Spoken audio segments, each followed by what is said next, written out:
No, I don't mind.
Hold me now, I am breaking.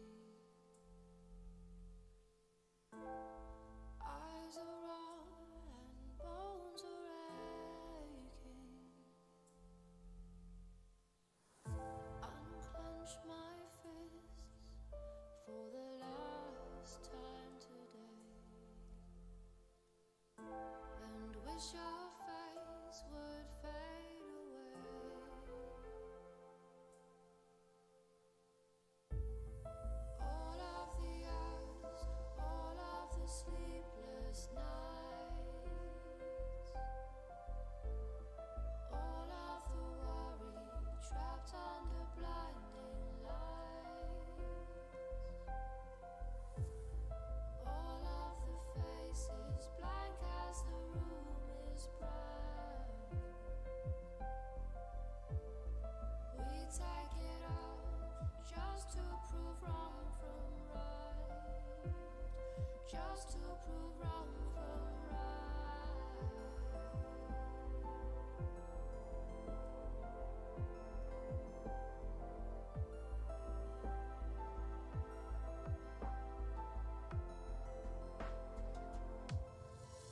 Just like birds on the wire, strung out but never tired. When the flames grow higher, we'll soar up from the fire and start again. All of the hours, all of the sleepless nights, all of the worry trapped under blinding light, all of the faces blank as the room is bright. First you gotta do the truffle shuffle. We'll take it out just to prove wrong from right. I will hold on. First you gotta do the truffle shuffle. Keep your back from the road.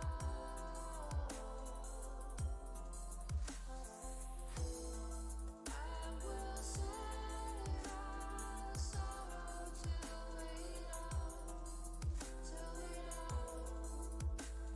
they're gonna send us home. Just like birds on the wire. First you gotta do the truffle shuffle. Strong out but never tired. As the flames grow higher, we'll soar up from the fire and start again.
just like birds on the wire. All of the hours, all of the sleepless nights, all of the worry, trapped under blinding lights. All of the faces, blank as the room is bright. We take it off just to prove wrong from right. Just to prove wrong from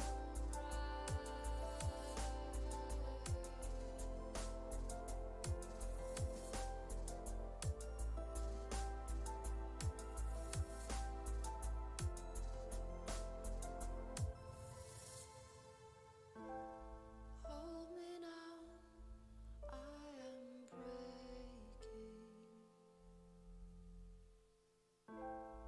Eyes are raw and bones are aching. When the night feels like it's closing in, you hold the light up and we'll start again.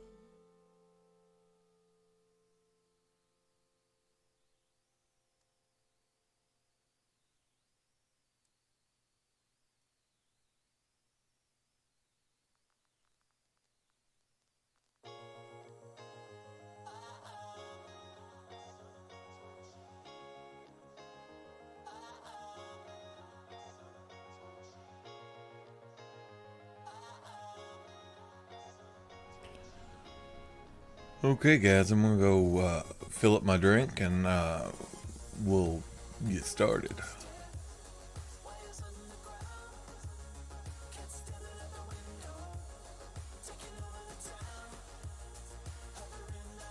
Why don't we get started now?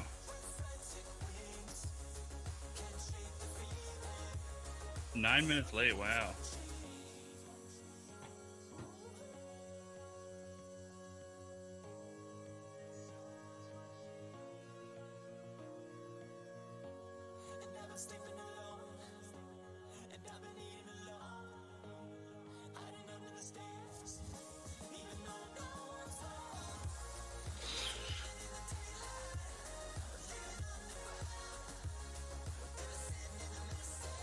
All right, well, I guess that works.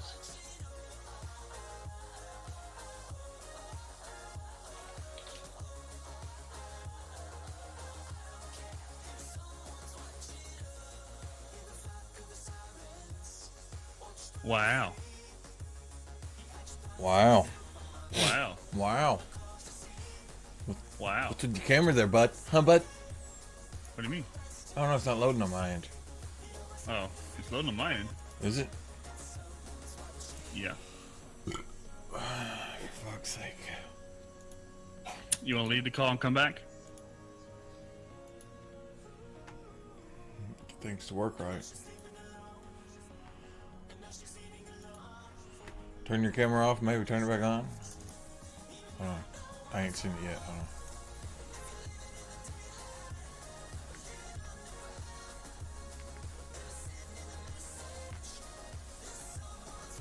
Yeah, it's not.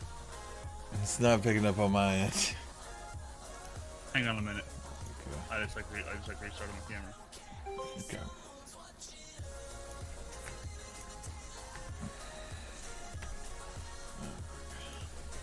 Bit of misery, dilly dilly.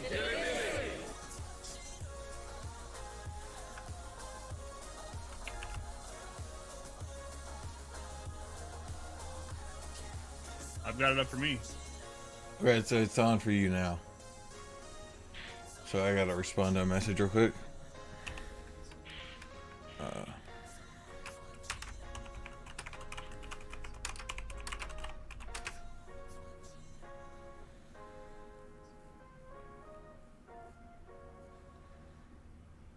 I'm wearing marker glasses. I thought maybe you'd be wearing yours.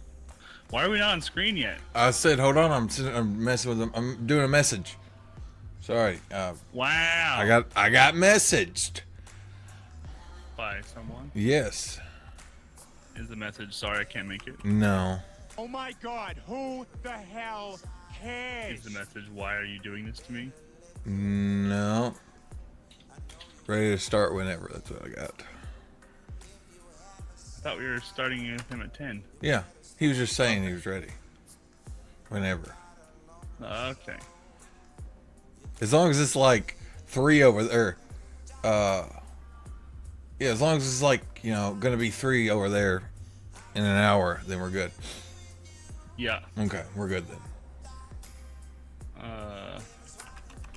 Wait.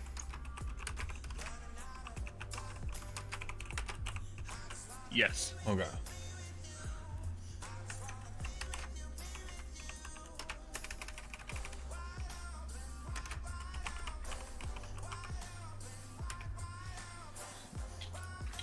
Okay. I had to set up. Boom. There we are. You had to set up boom. No. Oh. I said, let's see if this. I had to see. I said, let's see if this is set up, and I said, boom. And then you said boom. Yeah. Then I said, boom. You know. Yeah. God. I like your topics today. I know, man. Cameras they're- are backwards. Look down. Oh. Oops. I bet if I start a call with you, That's probably what it was. But I ain't worried about it. Nope. you're just gonna switch them. Yep. There you go. I've never got to experience this side of the show. Yeah. Maybe I wanted to be sneak. Who doesn't? We both look really different today. How? I got a haircut not too long ago. Yeah. Also, we have the best glasses ever created. I like how yours has got the stripes and Yeah. mine has the stars. I've also Well, see, I've got stars right here. See them? yeah. Oh yeah, they're like on the corner. Mhm. I've got something for when I do some more Far Cry. Really? Oh my goodness. Yeah. I'm looking forward to that. I may or may not have the matching dad shirt. I'm just saying. I think I remember you posted a picture of that. Oh man. So today's it's just a regular day, right? So I thought, oh shit, message. Okay. Smells like a regular day. I think my coffee's ready. Is it? I'm so excited. Goodness. Wait, hang on, no, it's still burbling. Oh. It's still burbling. Oh man. Okay, hang Do on. you deliver? Deliver Thoughts? coffee? I don't deliver. Yeah, now I can see. So we might have forgot this. Good morning, guys. Thanks for all those hosts and shit. Oh yeah, it's also do not stumble on your way on. Yeah, do not stumble. God, that's your favorite part, ain't it? The only reason I hang out in your chats is so I can say that. Oh, I mean, your gameplay is meh. meh. You're not that entertaining, but I know. if you let me say do not stumble on your way on, I'll be there every stream if I can. But yeah, man, like these topics hit me like last night. I was sitting. Yeah, I was there. gonna say this is the first time that I've seen them. Can you read them to me? Huh? You didn't get my messages last night, really? I was asleep and working, or both. Coffee's ready. Dost I hear noise? Yeah.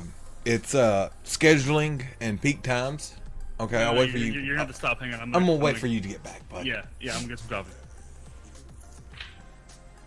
Yo, so let's see here. Hicker, Dan, Shay, Bacon, Tessa, Fots. How's everyone doing?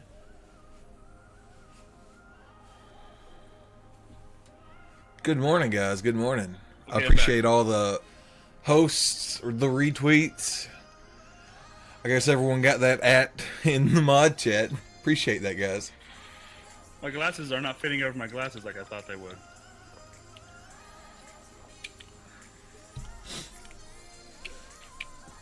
Sneak's camera's gonna be butts now. They turned it off. It's back on for me. Click on it.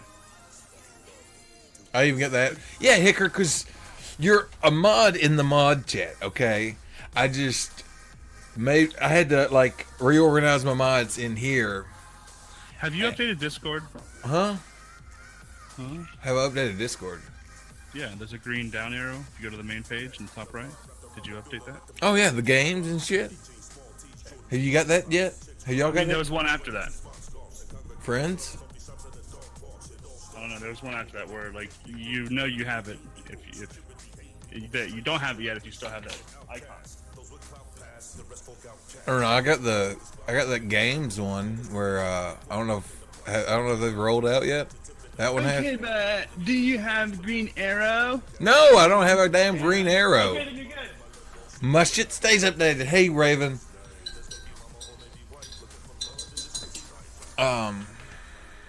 Okay, Danny.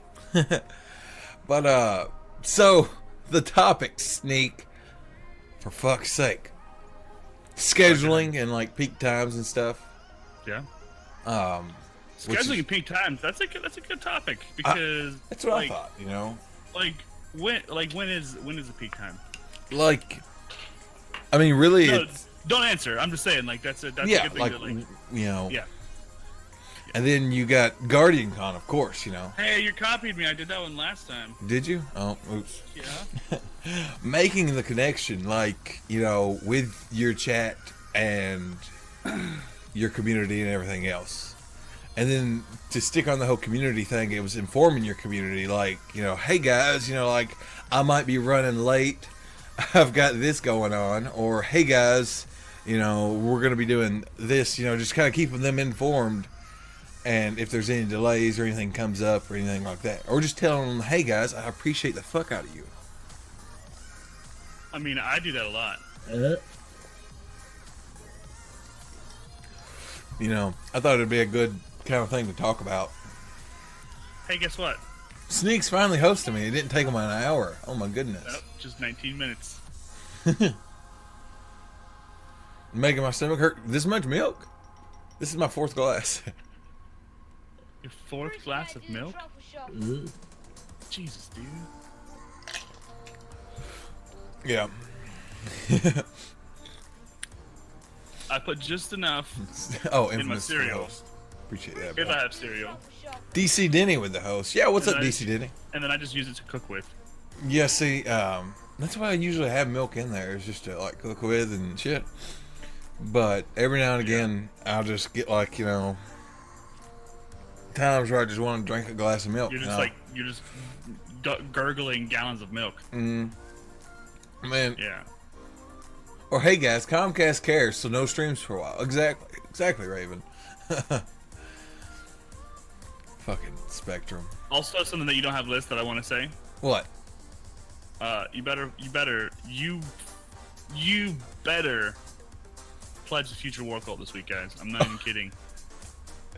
I'm not even kidding. Why?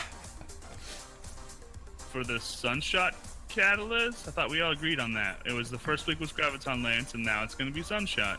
Oh. Right, guys? So you spelled Dead Orbit wrong, man. Right, guys? I never got the Graviton forfeit, so of course I gotta You go didn't back. play, though. You didn't play though. That's your own fault. I pledged. I got the Listen. shotgun. Listen. Lance first, Sunshot second. Infamous agrees. That means it's the law. Yeah, the Graviton force, Lance. sorry. You know what I meant. Yeah, I'll apologize for him. I think the last one is gonna be what's that one the Titan has where it's a fucking The what? Gatling gun. The sweet business. Sweet business, isn't that it? Yeah. How could you never get the Lance? I didn't get the damn. No, I got the Lance. I just didn't get the catalyst for it. Someone shut Dan up.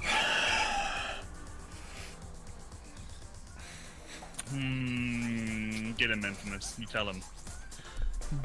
Little baby boy fat man don't Destiny as much as he used to. Care about the other two guys. I just want the Graviton Lance catalyst. All this time on your hands and you didn't get the catalyst. All Yeah, this time in Infinite- my hands, yeah.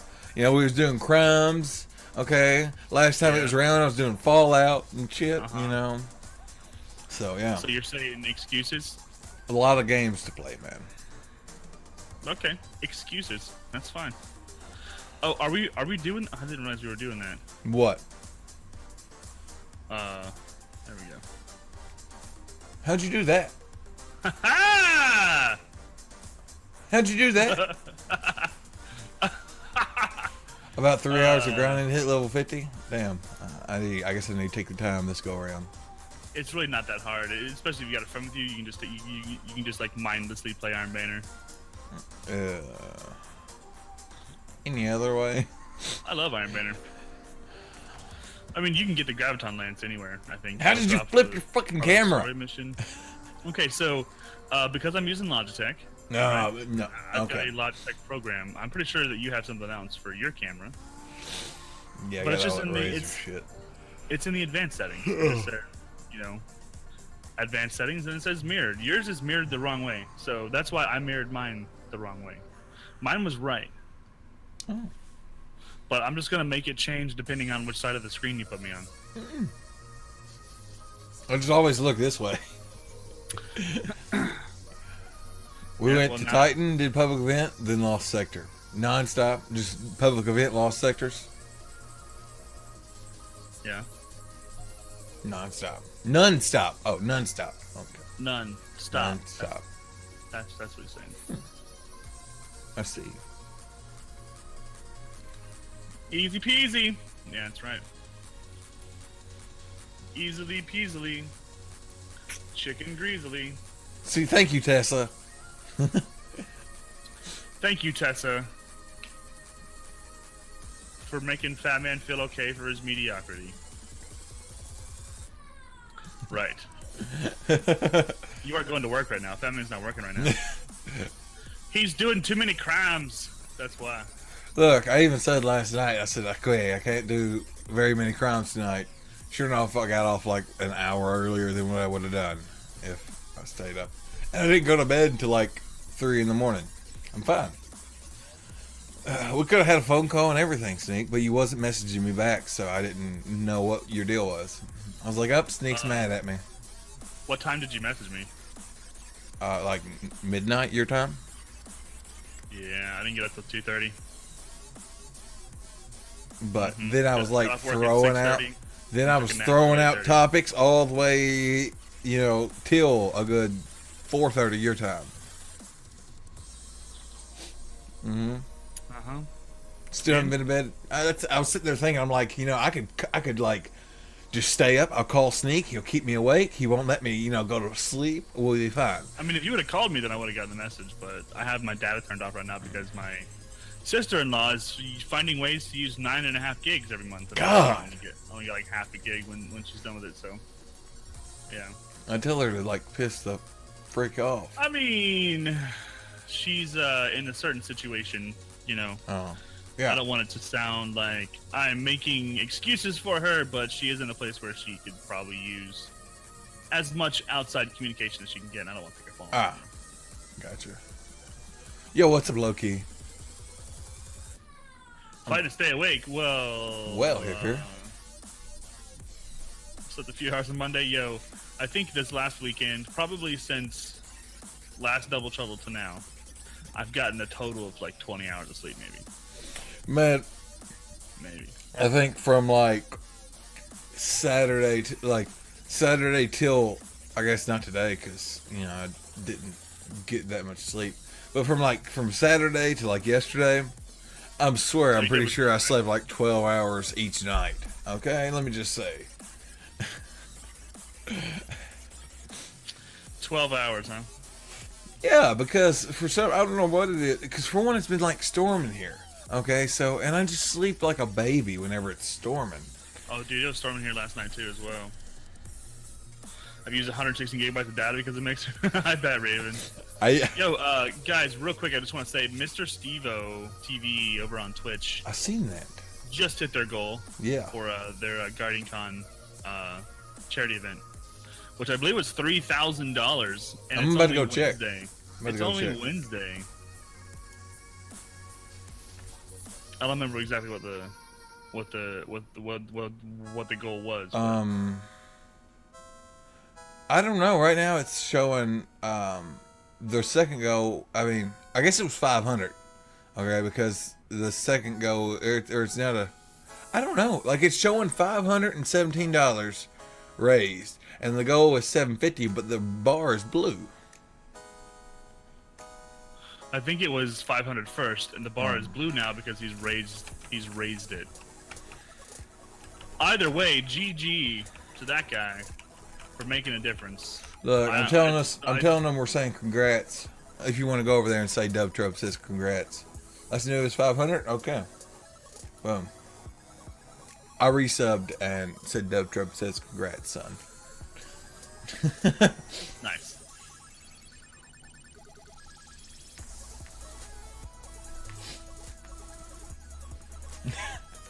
There. I think. Yeah. I'm pretty sure he's. Either way, if you look at the big picture here, we're on the cusp of $1 million. Yeah. Oh yeah. I mean, St. Jude. Guardian Con, it will be $100. I or $1 million. You know what I meant. $100. $100. That man's brain goes. $100. You know what I meant. But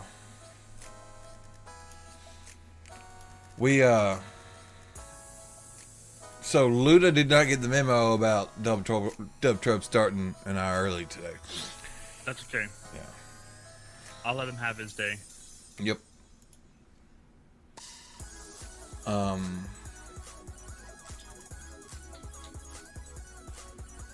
Okay. So I really am ready for Guardian Con, I will say that. I'm pretty sure they're gonna hit their goal and past it. I will say that already. The goal is between 3 and 5 million, so Right now it's just they're just doing the satellite events right now, right? but right now it's set to no, they're saying the goal is set to 1.5 million, but Oh, there. Okay. Broman's saying they expect 3 to 5. Yeah. There you go, Sneak. I'm glad you tweeted that out because I was going to do the same thing. I like the gift that I used. Yep. Go back, send them some love. There you go. Good job, Shay Ruru. Mm-hmm. Shay. But let's see here. I mean, I feel like we're missing something, you know? We talked about scheduling, Yeah. Guardian Con. You know? We didn't talk about. No, any of we these touched things, on it though. You know, like we Okay. kind of like. Well, let's talk about them. Well, and then we talked about making. Well, we kind of said something about making the connection. Sneak figured out why today's a big day. Oh, what's that?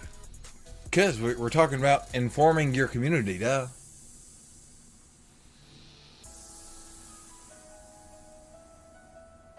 Informing your community that Mynameisbyf is a special guest today. Oh, Sneak's spaced out now. He's supposed to get hype and go with the program there. Woo. Yeah. Wow. Wait, who's the guest today? Mynameisbyf. My name is Sneak. Oh. No. Negative.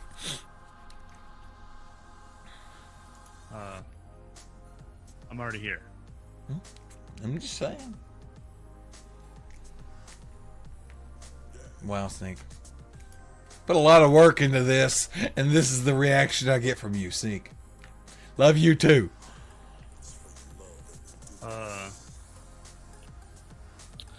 Good job, BB.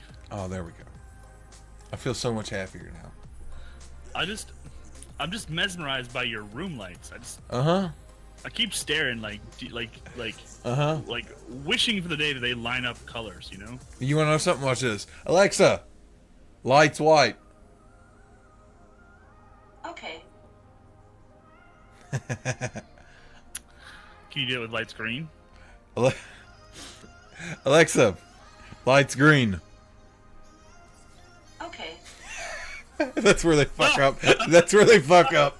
You That's must where. have some cables. You No, have some cable no, mixers it's a somewhere. different brand of it's a different I don't brand of care. lights, and I don't so care. You should be able to take the harness bit off and then rearrange those wires so that they're the right color. it's just a plug and play. Well, obviously you plugged it in wrong. No, And the play is It's- off color. it's just the way it's lined up. It's a different. Plug and pray. Yeah, it's more like it. It's a That's different what Batman does setup. With everything. I can do this though. Alexa, lights red. Okay. One of Boom. them looks orange. Oh my gosh, Sneak, you're I'm just so saying. judgmental. I'm just saying. Next time, buy the same brand, you dummy. Look, I bought these first, okay? Then I got a real good deal on the rest of them. Okay? So I need to rebuy some lights and just redo this one. Send me the old one. Gotcha. I don't know, man. Wow. I don't know, man. Wow. The pinout is probably backwards. Like, I mean, no, the plug-in, okay, because it goes like, there's like, because everyone thinks, it just goes RGB, okay, but this one kind of goes, the others going around the wall goes Yeah, like yeah. GRB, and these, GRB. yeah, it's weird. BRB. And these actually go RGB, so it there's a mix-up in... Listen. You bought the wrong lights, and then you put them together, and now you're looking like some kind of amateur. Oh I my get gosh. It, okay? And just having Amazon Alexa bitch my there God, isn't gonna make who anything the better hell for you. Oh my gosh. Listen, man. But you want to know something? I can go on my phone right here. Okay? You watching? Huh, bud? Uh-huh. Yeah. Uh-huh. Uh, Hey, Luda. And see? Say, let's see here. And I can change it. Yeah. Uh-huh. All from my phone. Wow. Aren't you sitting like right next to the controller? Maybe. See, there can be strobe and everything else. It's, oh yeah, leave the strobe on. Oh. Let's do an epileptic. Yeah. stream. I always tell Mom not to look down the hallway whenever I have them turned on like that. Exactly. Regardless of how cool your phone app is, it's still the wrong color. Oh my gosh. Ludicrous, we will pardon your lashes today. It's gonna be a good day today. We appreciate your help and your support, and Read my question. I enjoyed the opportunity to use that gift. So, I mean, GG's on you, buddy. Oh my god. Props. What's props? She's saying like, "Yo, props," because he's a cool dude. Oh. Like it's saying like kudos or hype. Oh. But Infamous wants to know, can you rebuy a personality? I don't know, man. You try it out first and tell me how it turns out. Oh my goodness. Yo, can you go to your camera control and zoom in one time?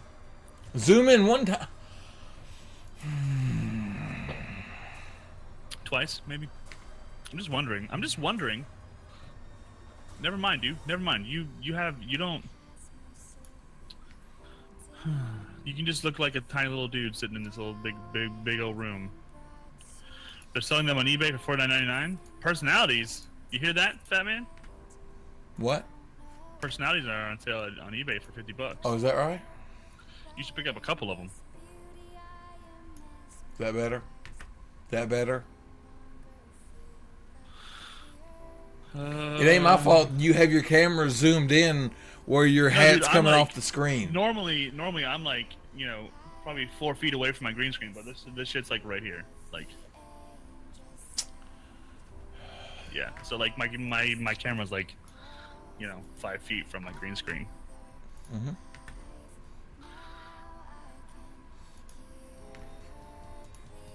So.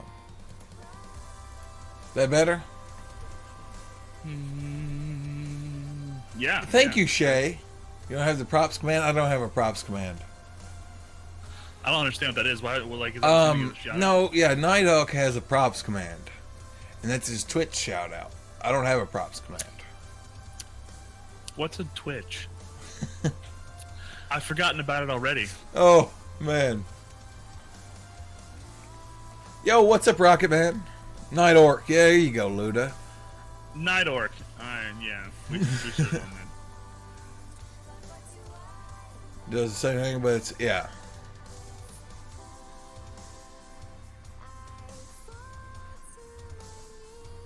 Yeah, it's the command that Nighthawk has, yeah. Is it the same thing? I think so, Luda. Ain't that the same thing? Nighthawk, Hawk, Knife. Hawk, Knife. What?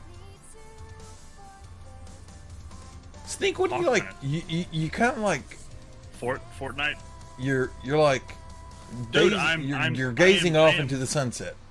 This is not the sunset. This is actually the stream that you're on right now. I'm like looking at your shit. Oh. You judging more? You finding something to judge? I'm trying to find ways to promote the show today by copying Luda's big ass thing there. You know? Big ass thing. Big ass thing. This big ass thing, and I'm posting it in my Discord. Wow. Yo, what's up, Rocket Man? Can we get a shout out for Rocket Man and all the other amazing people in here? I mean, is he Rocket Man? Is he what? What? What, Sneak? Sorry, no. Not you. Misery, There, dilly, okay, there we dilly. go. Good job. All right. I was making sure that my Discord made the actual link and not just type the words out. Sometimes Discord's a little bit picky about links that you post. Like it has to be an exact HTTPS or it's not going to recognize it. Is he what? Rocket Man, you are fantastic. I saw you playing some Skyrim the other day. He's been playing Skyrim, and I can't help him no more because he was playing Fallout, and I was able to, kind of help. Okay, now it's like, oh well, I mean, dilly for sure. I always enjoy watching people play more Skyrim. I think that the world would be a better place if more people played more Skyrim. I think the world would be a whole lot better place if people played more Fallout. Sneak. Yo, look, there's a Bash Crandipoot. Bash Crandipoot's my favorite person in the whole world. Maybe you Wow. know that, maybe you don't. Damn. Team Fallout. I actually Thank you. I actually downloaded Thank you, a bunch of Fots. Fallout mods. Thank you, Low-Key. I'm getting my Fallout playthrough going, Fatman.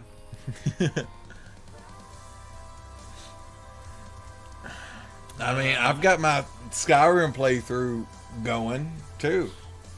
Yeah, listen, if we were going to be in my chat right now, we would be doing hashtag Team Skyrim a hell of a lot more than hashtag Team Fallbutt. Or Buttfall, or Outbutts, or whatever you guys are called.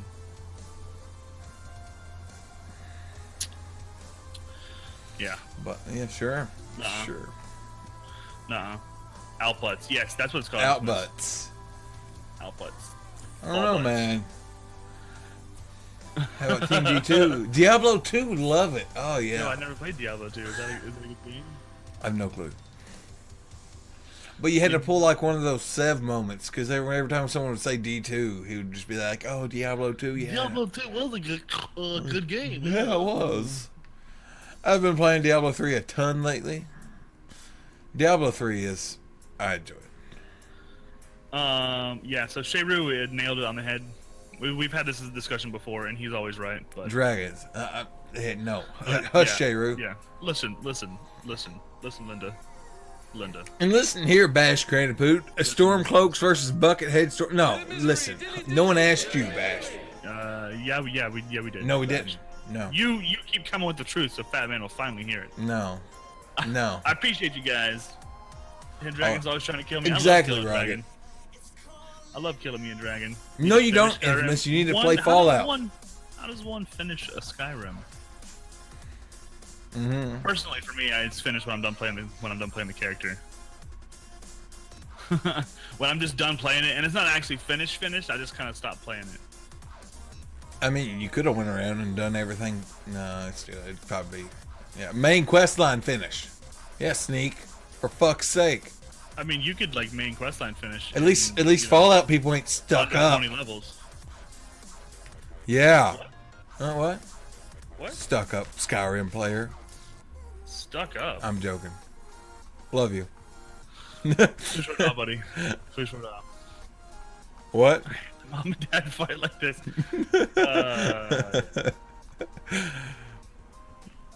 Main quest start for nubs. I think I have to agree. Like, listen, when I do my Skyrim playthroughs, it's all about trying to level up as quickly as I can, and then like making the game difficult. I don't get that feeling on Fallout yet, but I'm starting a new playthrough. I put a couple of mods in place that'll probably help me get a little more fun out of it. So, absolutely. Yeah. Who's hyped for GuardianCon? I mean, it's okay. It's hype. It's definitely Skyrim. Don't fall out, boys. Exactly. Thank you. Wow, Luda. Started my PC playthrough yet? No, I'm gonna finish my PS4 playthrough and then I'm gonna do PC. You starting your PC playthrough on Fallout there, bud? I don't have Fallout on PC. You could get it right now. All the summer sale's going on. I spent too much money already. Oh my goodness! Did you get your PC all fixed up though? Yeah. Oh yeah. It was nice too because I didn't have to like reformat. I just like nice. did a thing and turned my PC off and replaced the processor and then turned my PC back on and then back to my regular desktop. Rainbow Six, Vegas 2 for like $3. Yeah. I mean, there's a whole lot of stuff on that damn sale, man. I will say that. Yeah. I also got Portal 2. Anybody out there who wants to play Portal 2? I got it for $1.99. You told me about it. Dude, it's one of those games where it's like, it is hilariously fun. I've seen people play It's all it. just like puzzles and jumping and platforming and shit like that. I mean, it's... I don't know what you're talking about, man. We're getting Unraveled too. Okay. There's yeah, oh yeah. Well, yeah. As soon as you buy me that, I'm down. Man. Bash Crandipoot, you gotta understand that Skyrim is also available on like your smart refrigerator. You know, Alexa, I downloaded. Shut up, Alexa! Don't you even say it. Hush. Shut up, Alexa. Go away, Alexa. Bye, Alexa. They've ported it out to beepers now, so if you have a beeper, you can play Skyrim on your beeper. Anyways, Portal, yes, Raven, yes, Portal. You can Unravel is couch co-op. Yeah. Wait, what? That's not what I heard. I heard it was you could play with. Is it just couch co-op? I'd have GLaDOS too. I thought it was. I saw someone online saying that they played it with their friend who's not on their couch. I sure hope it's more than couch co-op. Me and Sneak was gonna play together. It's local. Oh my gosh. 100%. So don't buy it. That's why Portal's better. Oh, but you know you can get the Skyrim very special edition on your Alexa. Yes, your A box. Yeah, the thing that starts with the A over here. The dot. Yeah. You can get it. I wish you could rename her. Yeah. Alexa. Alexa. Macarena. Alexa, order everything in my cart. What would you like to order? Oh shit! Shut up, Alexa. Oh god. No. Bye, Alexa. Just react. Yeah.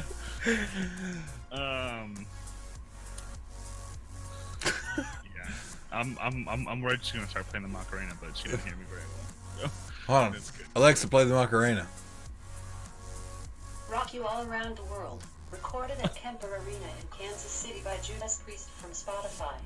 What are you talking about? Shut up, Alexa. Stop. Stop. Stop. Stop. Yeah. Stop. Batman, dude, you've only got to be 10% smarter than the equipment that you're working with. You realize that, right? I'm just saying. I think you're towing that line. You can play it then. Well, that's true, Kicker, but I mean, but we'd have to have two PCs, and my PC was my small toddler over here. It was staying here. Yeah, I'm hoping you're not planning on bringing your entire PC. No, not at all. No, don't have a suitcase big enough. Listen, here's the thing, Fonz. We're not gonna have time to get into that. We're gonna be drinking so much beers and burning so much stuff in the backyard. Literally, we have a huge fire pit out there that I need to burn. I was thinking about doing it for Guardian Con. Drunk unravel. It's just gonna be like drunk. It's gonna be me unraveling drunk. Okay. Yeah, it'll be IRL like 15 unravel. minutes and then Fat Man's done. Play on a laptop. You can play on a toaster. Play on a boat. Play with a goat. On a plane, in a train, I see what you did there. in a box. With a fox. No! Oh man. Woo! We got some funny shit Bit going of on misery, today, guys. dilly dilly. Yo, Bash Candiboot, thanks for that follow, bud. Dilly dilly. Dilly What do, dilly. you, what do you normally say after you say thanks for the follow? I said, welcome to the drunk bus. Do not stumble on your way on.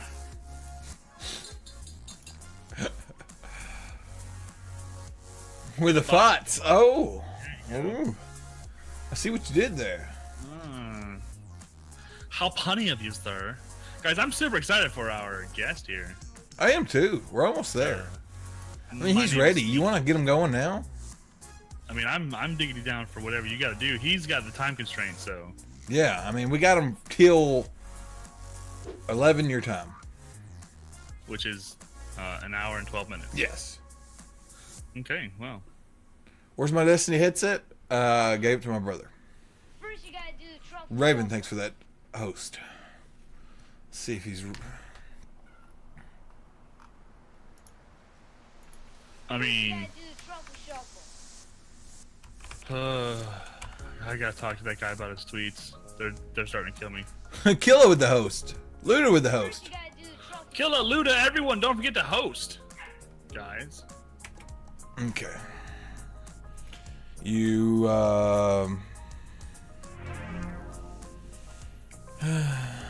know, it's gonna throw you off for a moment.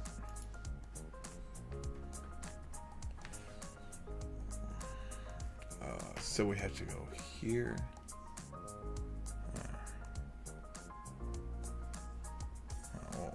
We'll just kind of wait for a moment. I want to hear him say he's ready. I don't want to alright, shit. Boom. I got a new gift to myself from Amazon. Anyone want to see? I can post it in Dub Turbo Discord. What'd you get, Shay? Huh, bud? Please post it. Please? Sounds like Please trouble. post it. That's a road hag. I mean, that's Fat Man. Wait, no, that's Okay, so he's got construction next door. Be ready for background noise, but it's okay. I'm down. If that was the only thing that stopped us from guests, then yeah, we wouldn't have any.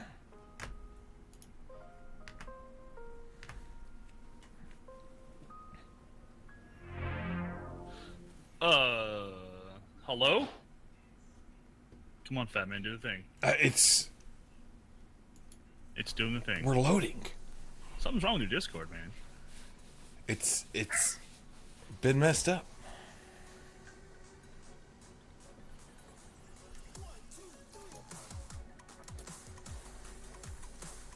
Nice Roadhog, though. I'm digging it. You sure that's not like a Oh crap. Hold on. Yes. Can you hear me? Yeah. I sent. Me and my buddy are in the group chat. I sent you a call on there. Just that. Okay, gotcha. Yeah. Yep, I'll join in. Okay. My apologies. Yeah. Technical difficulties, guys. difficult technicalities? Difficult technical. There it is. Oh my goodness. I'm still a give big me fan just of the voice. Give me just a second. I'm gonna go ahead and close a few things in the background here. Hopefully that means the video will actually render on my end. I'm not sure if you guys can see me or anything. Yes. Hello. Okay, gotcha. Cool. Yeah, we should be good. Okay, cool. Guys, this is Byf. You may have heard of him. You know, I'll say it, man. For the longest time, I thought it was Biff. Okay, I'm the one who. I'm just gonna say it. For a few What do you months, I think did. Happens, like the first night that we ever said hi to each other in Mandy's Discord, you called me Biff, and I was like, "Who the Biff?" I was drinking that night, so. A little bit of liquid courage, Fat Man. Well, hey. The liquid courage got him on the show, so. Hey, I'm excited. Nice. I'm excited, and I'm wearing pants today because I heard Byf was going to be here, so I actually put pants on. I'm glad. It's not a normal thing. It's one of the one major freedoms of being a streamer is you don't actually have to wear pants. Well, I mean, you don't have legs, so you don't. Exactly. Right? I thought you just had like right here, Sneak. Yeah, it's just like nipple down. Yeah. Yeah. There he is. If you guys Oh! can That just looks like- a second, It I'm looks gonna like go ahead a and setup of a genius. relog my camera, just because it's not none of the video feeds are coming through on my end, so I'll just be 1 sec on that. I'll still have Okay. my voice in. Put pasties Oh, on there and a we hat go. and then stream. Yeah, for sure. Yep. Hold up. Nearly there. I see both of you guys now, Okay, so that's we're getting there. nice. Oh, good to say hi. My apologies for all of the chaotic mess that is my life right now. That just looks like the mess of a genius. I mean, Fat Man's room is completely clean, so if that tells you anything. I got a corner, okay? I think we all have a corner. Mine is currently off camera, it's over in that direction. Yeah. I just moved from my garage into my living room because it's like 90-some degrees in Florida, and I don't want to die. So I'm gonna create a new mess. That's my I've plan. tried to. Yeah, Bife's all the way up, guys. So I mean, Yeah, I'm sorry if that's the case. It's not really. yeah. There's literally nothing I can do about it at this moment in time. I think Fat Man can probably turn his mixer up a little bit And just- turn you down. Yeah. Yeah. Then you have higher volume threshold, and you have more control over who's loud and who's not. Mm-hmm. Give me 1 sec, actually. I think I may have something that can help out there on my end. 1 sec. I mean, I already How fixed about my that? audio. Oh, goodness. There we go. You see, so here's a little bit of behind the scenes stuff. When I'm recording video stuff, I actually lower the microphone sensitivity down to about 85%. Ah. And that means that it doesn't pick up anywhere near as much background noise. The problem then being is people cannot hear me. So, yeah. There's your Quackyard explanation. said you got a yodel, Bife. Uh-oh. I what? I don't know. He says you got I a beg your yodel. pardon. I'm not yodeling.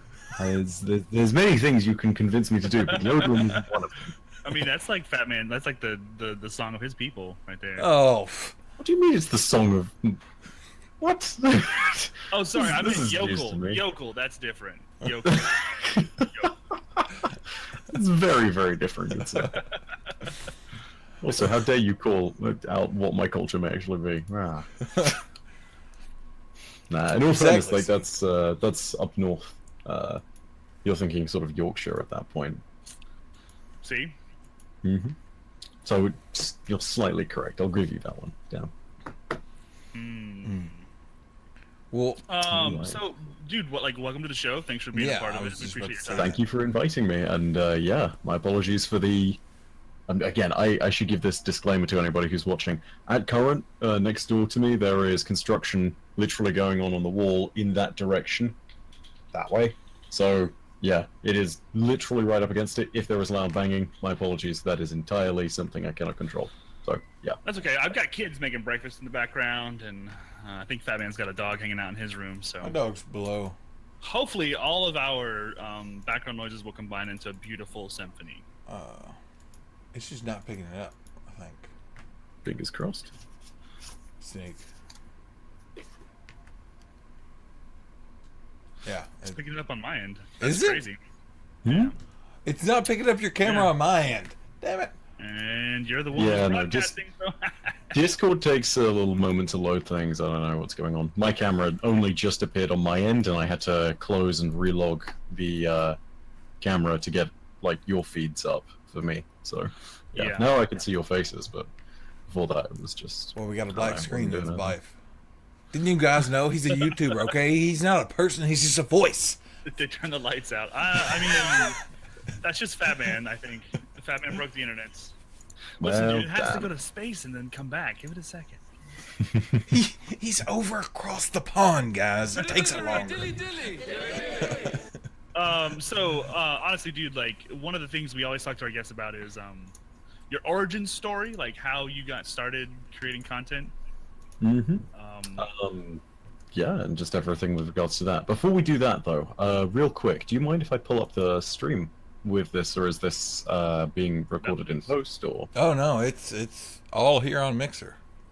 Oh, nice. In that case, boom, right there you go. yeah, nice, awesome, nice. Okay, so yeah, man, origin story. So, where do we even start with this? I think probably the best place to go ahead and start talking is probably back in about 2011 or so. 2011 is technically when I started my YouTube channel, which, at least this one, like there's been as many YouTubers did back in the day, there's like a series of them. Just sort of seeing what landed, seeing what felt right, and seeing what stuck. And the one that I eventually landed on was something which I called at the time Reach Forge Network, and it should take you next to no guesses considering the name, what I was Call doing. of Duty. Precise. Right? Dude, that's No, Halo, it- guys. Come on. Yeah, so it was Halo Reach, and I was doing predominantly videos on Forge, which is a game mode within Halo where you can create your own maps. It is literally a map editor. And Halo Reach was like a golden time for that.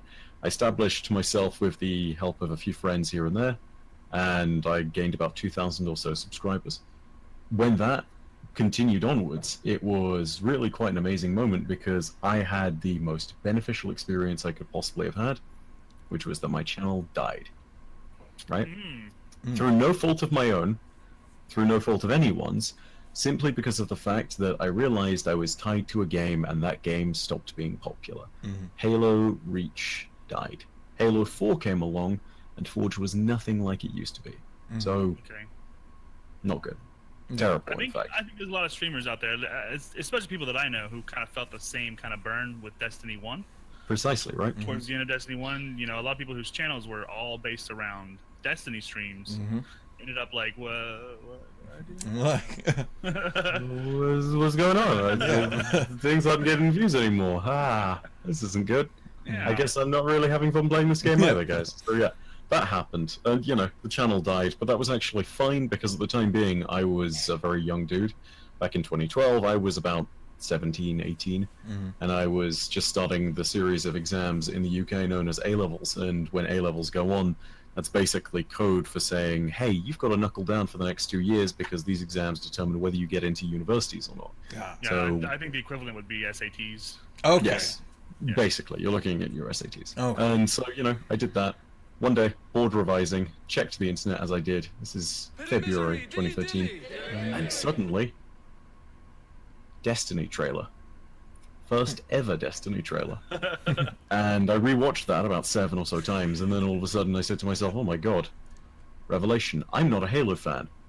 I'm a Bungie fan. And so that was the really phenomenal moment for me in that regard, because all of a sudden my channel had a new direction, and I knew what I wanted to do. So I finished up my A-levels that same year, and went on, got into the University of Choice, which was a big win. But then I also decided to keep on growing the channel on the side, but I shifted. So instead of covering Halo, instead I decided time to go all in on Destiny.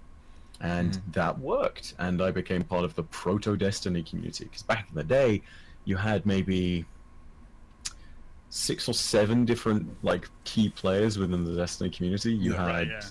Destiny Dispatch and Guardian Radio, who were the two kind of podcasty figures. You had More Console, Datto, a channel called Destiny Updates, who didn't really upload past the Destiny 1 beta, and then you had me. And I guess also Fraser Boss and Destiny Overwatch, Martin being Destiny Overwatch, who has continued to this day. So it was a really small, tight-knit group of people. A lot of people were in the UK as well. It was phenomenal. It was such a cool little time, but out of all of that, I made great friends, really important contacts, and then I grew up effectively into the community that I had. And by the time the next year came along and Destiny 1 launched, I had 10,000 subscribers, and I was like, there is a future here. That's It's a really fantastic. scary thing to say, but yeah, it had a future. Mm-hmm. So yeah. So, like, Bungie, like, not so much Halo or Destiny itself, but Bungie is the thing that you're finding yourself more attracted to than a specific game. Yes, and you know, at the end of the day, it showed me another really important thing on the side. Instead of just giving me the overall, like the big thing, of course, was the overall direction and the vision, saying I want to do Destiny. But for me, the other really interesting thing that it taught me as well is be attracted and be affiliated with good developers, not necessarily just good games, right? Mm-hmm. Because you need to remember that a developer's work is always going to be shifting because they take on different franchises all the time. So yeah, you know, things change, and you need to be willing to be adaptable and to shift around when needs be. So there was that. I think that also the really key kind of crucial thing to remember out of most of this was simply the fact that when I had that big career moment and when I made the change, that was also the point at which I started to really learn. Like, to give you an idea, I knew nothing about how to do YouTube properly. I met Datto in real life for the first time. I crashed at his place for about 3 days over in LA. This was, again, way back in the day. That's awesome, actually. This was the summer of 2014, and he taught me the opening few important lessons about doing YouTube properly, using metadata, how I should be looking to title series, what I should be looking to cover if I was looking to do news. And to this day, that changed my life because he gave me the tools to unlock the potential of my channel. He showed me how to use everything that I have now. So to this day, if there's two people who I think helped build my channel immeasurably, undoubtedly it's Datto, it's More Console. Those two. Fantastic. They are fine, fine gentlemen, and anybody who says otherwise does not know them personally. So, yeah. Here's a question. Is there a lot, like you were talking about how to title your videos and everything else? Is there really that much that goes into like Oh yeah, picking the absolutely. title and like the first few words and everything else? Mm-hmm. Yeah, all the So tags you put on and stuff too, like that's amazing. absolutely, yeah. Like title, tags, description, thumbnail. Everything on YouTube is algorithmic, so you need to tailor it to the algorithm, and when you don't, your video just doesn't get discovered. When you do notice the difference, right? To this day, this is just the most basic tip. If I go to my channel and I have a video that is talking about something, let's say I've got a video talking about Destiny 2 Forsaken and the lore behind it, you can guarantee that some of the first words in the title are going to be Destiny 2 Forsaken and lore, right? Yeah. So, yeah. It's the major difference between something like, say, Mixer or Twitch compared to YouTube. Again, we have algorithms, you guys have directories, so yeah, different. I mean, with Mixer, there's a lot of cool new tools out there where they are using different algorithms to make a difference for certain games right now and other things. Like they've got the just the random way you can get featured on the front page is pretty cool. You don't have to sign up or anything like that, but it is a completely different delivery system. Like you've got content on YouTube that's always going to be there, you know. Right. Whereas like the content you get on live streaming is about the 100% face-to-face kind of live. If you aren't live at that moment, it's a much more limited way of interacting, right? So, I mean, by that extension, you can probably go back and watch VODs. I'm not sure if Mixer has the same system as Twitch does. I assume it does. But at the same time, you know, YouTube is entirely based around the idea of it's a VOD. You should be watching the VOD. So you have access to it whenever you want it. Yeah. Exactly, right? And the more important thing about YouTube is it's constantly trying to push those VODs. Mixer and Twitch don't have those same systems.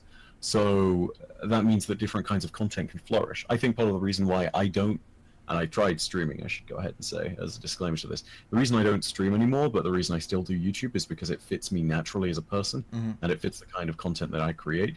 But the reason why I can be really successful is that even if a video fails on its initial kind of release and doesn't get the views I hope it will, it's still up there. So in a couple of months' time, it can have the views that I would like it to have. So, for example, if I go all the way back 3 years ago, I have in fact, I can actually look this up on my most viewed videos, because again, like, we have all of these stats saved. I released a video which was just a generic lore video talking about the lore about Titans and Titan Orders in Destiny, right? It's a pretty generic topic, but it's also one of those ones that's pretty central and pretty critical to the lore, right? Yeah. So, cool.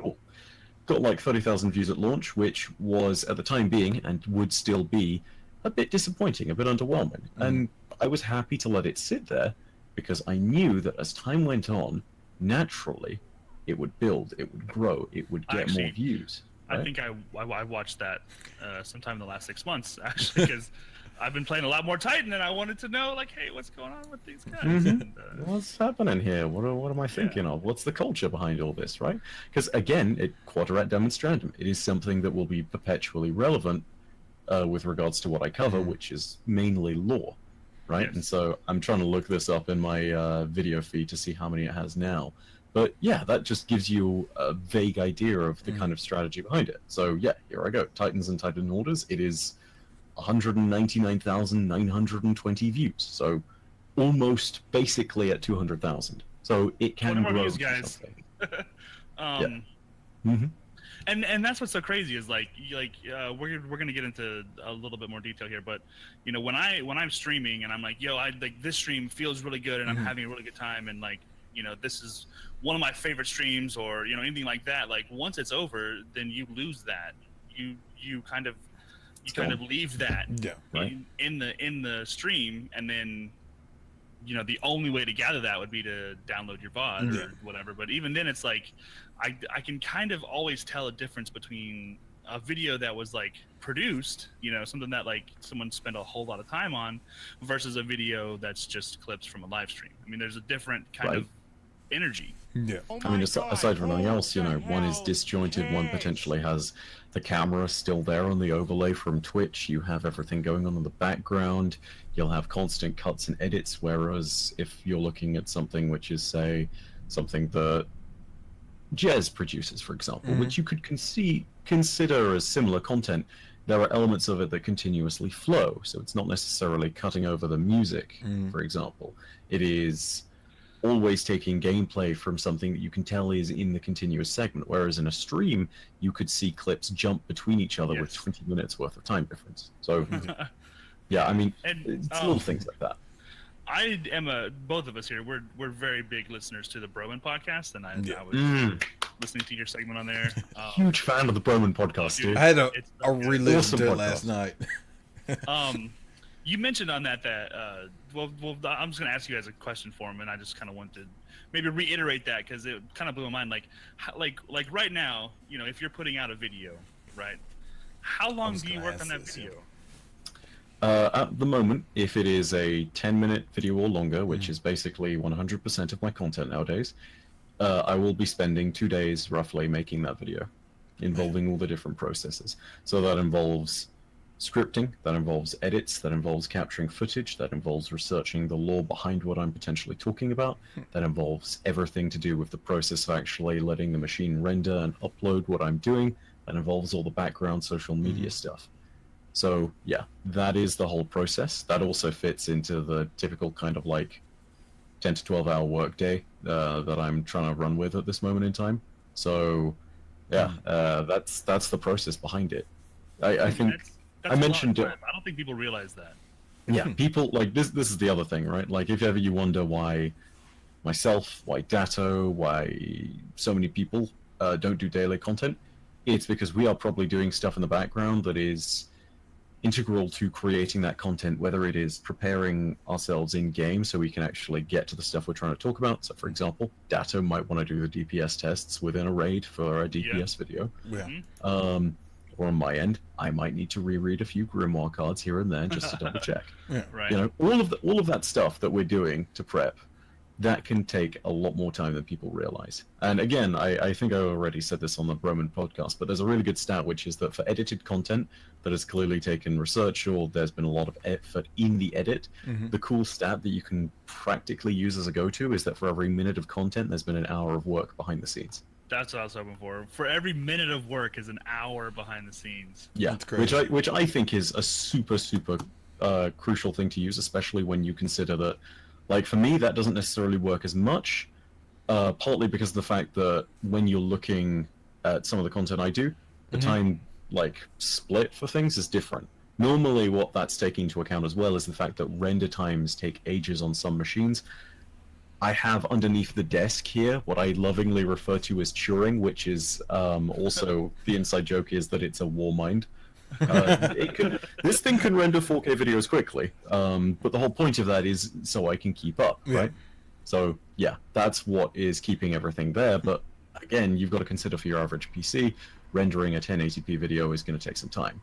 Again, though, I render my stuff in 4K 60, which is why I do that. So yeah, Right. you sort of get the whole process. I am, for one, I appreciate the high quality. I love turning on your HQ and the HD little guy down there. It's fantastic.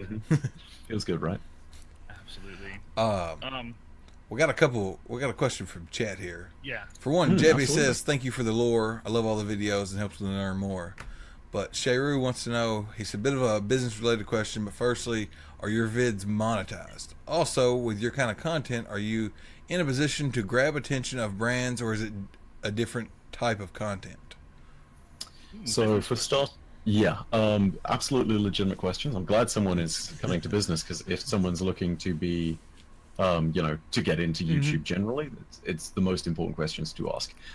Anyone of my size who has a YouTube channel, almost without exception, will have their videos monetized. I have my videos monetized, and that is entirely because this is what I do for my job, right? Like, monetized, it is practically speaking 100% of my income. I have a tiny bit that I have left over from my Twitch subs here and there, but realistically speaking, 99.9% of my income will come from ad revenue on YouTube. Simple as that. No more, nothing less. Which means turn off your ad blocker, guys. Yeah. Which means if there is a YouTuber you love, do not use ad blocker. It makes our lives a million times worse. Yes. And aside from everything else, it's the crucial way in which we make our living is 5 seconds of inconvenience to you, but for smaller YouTubers, it means they can put food on their table. So it makes a huge difference. Right? To give you an idea, he won't know I'm giving him the shout out. He may not even know that I'm doing anything along these lines. But there is a small YouTuber that I love called Turin, who has about 30,000 subscribers. He does videos on Total War Warhammer 2. So it's completely outside of my sphere of influence, so to speak. But I really enjoy it. Turin. Turin, like the city. YouTube.com/Turin. Yeah. So I love his content. It's the kind of background filler stuff that I enjoy, and it's about a game that I love. I know that whenever I'm seeing him on stream, I want to go ahead and donate. More importantly than that, I know that I will always have my ad blocker off for him, because that is his full-time job. He has 30,000 subscribers. He is lucky enough to get 10,000 views a video. He can make ends meet. But if people significantly start to ad block his streams, or if things go on, I know that means he's in for a really rough month. He might have trouble making rent or putting food on his table. So if you're here in chat right now, I posted a link. Go give him a sub. Turn off your ad blocker and watch his shit. Yeah, it's not going to be for everyone because it's Total War Warhammer 2 multiplayer commentary. But regardless, the whole point of it is, a YouTuber of that size is going to be making some money, is going to have some income, but it's still enough that it's going to be dented. I'm in a relatively comfortable position. If a significant number of people ad block me, obviously I'm going to feel it, but it is to the point where I've got all my ducks in a row. So I'm sort of okay, but it's for people who are around about that size that it really matters, because at that point you're clawing to get into a position where you're more than comfortable, right? You're still fighting for every viewer, you're still fighting, you're still thirsty for growth, and you really right? So that's, I just wanted to make sure that I made that point, turn off those ad blockers. Yeah. If you're watching YouTube content and you want to be supportive. Otherwise, you're obviously being supportive because you're consuming the content, but you could be doing so much more just for a little bit, 5 to 8 seconds of your time. So right, exactly. Totally worth it. And again, this is the other thing. To go ahead and expand a little bit more, Shayru, I put actually multiple ads on each video. If you have a video that's over 10 minutes, you have the ability to put mid-roll ads, and as a YouTuber, if you are putting videos out there that are 10 minutes or longer, you should be putting multiple ads on there, right? Because for starters, multiple ads very rarely have the ability to come up as a second, 5-second or whatever skip ad. Right. You get what I mean? So the inconvenience to the viewer is not as noticeable. It will more often than not just be a banner that they can just click in the bottom side of the screen. So it is nowhere near as inconvenient for people as most of the time it seems. However, the other big thing to note about it is a significantly better way to make money, because it will actually, to be brutally honest about it, for some people it can quadruple the revenue of a video, Man. which, like, that's the difference between doing YouTube as a hobby and doing it as a full-time job, right? Yeah. Like, that's huge. That's so good. Yeah. Like, being able to do that is the most amazing thing. Mhm. And it's so cool because people get to follow their passion on YouTube. So, yeah, anyone who is doing that stuff on YouTube at any kind of size, whether 25,000 subscribers or over, I'd be really surprised if they hadn't monetized their content. Also, regarding with your kind of content, am I in a position to grab attention of brands, or is it a different kind of content? Every kind of content is in a position to grab a brand of some kind, right? Mhm. So, you know, to be frank about it, and excuse the grisly details here, but there are all sorts of channels on YouTube. You can be a sponsor for anything from sex toys to mousetraps, you know, like Right. So anything you can Go on imagine. Anything you can imagine will have a kind of appropriate Yeah. place to have sponsored content, right? So for me, obviously, that means it's a lot of gaming brands. It's about connections for gamers. At this current moment in time, I'm sponsored by both Discord and Elgato. I work very closely with both of them because both of those are sponsors that work for me. They make sense. They fit the brand. Other things that I would love to look into, although I haven't done any of this would be spitballing. Considering everyone rants and raves about the voice for whatever reason, I feel like maybe an Audible sponsorship is something that's in my line, but it's something where every channel is going to have their own thing, right? I mean, So, if yeah. you could just be the voice of my Alexa, shut up, Alexa. Oh boy. I mean, I'd be dude, happy with like, that. like honestly, like, you know, everyone that I talk to, like, they've all said how much they appreciate your voice, and I know that when I watch a lore video, I don't even have to be anywhere near the browser itself. I can hear your voice, and I know that's you. Yeah. So, I mean, whether or not it's on Alexa is up in the air, but I mean, think if I, that pursuing that side of your business is probably a really good idea.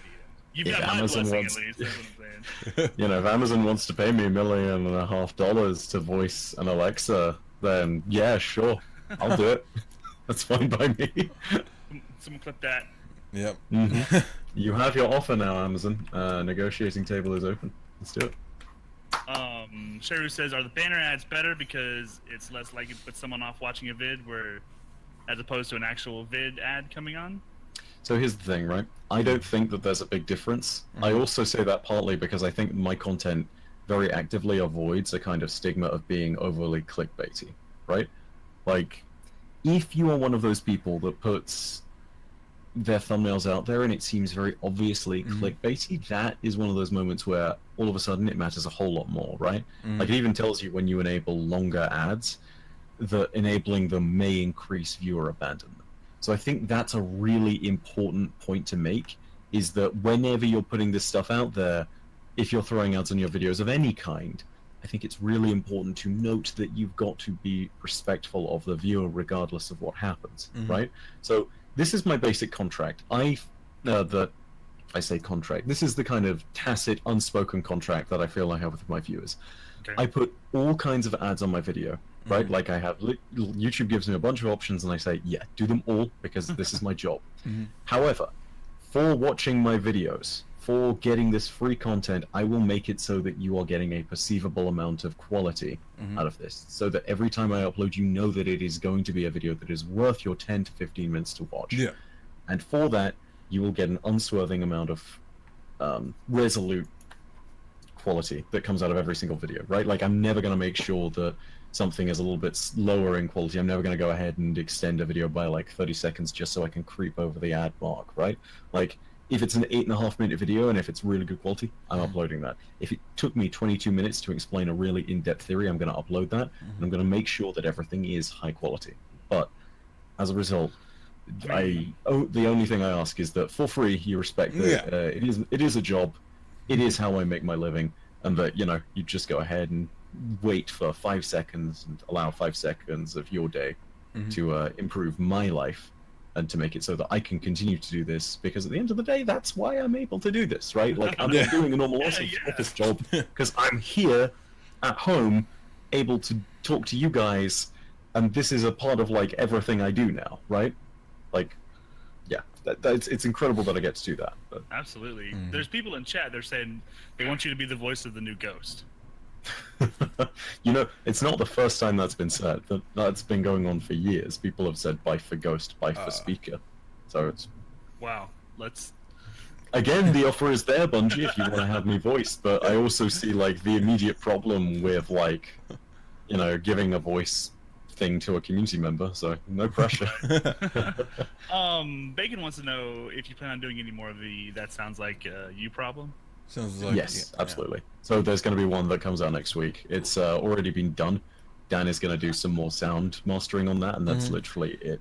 Like, Fantastic. I've seen it. It's on. I'm not sure if you guys have seen, but there's a game on Steam called Raft, which is basically Yeah, it's fun. it's one of the funniest episodes to date.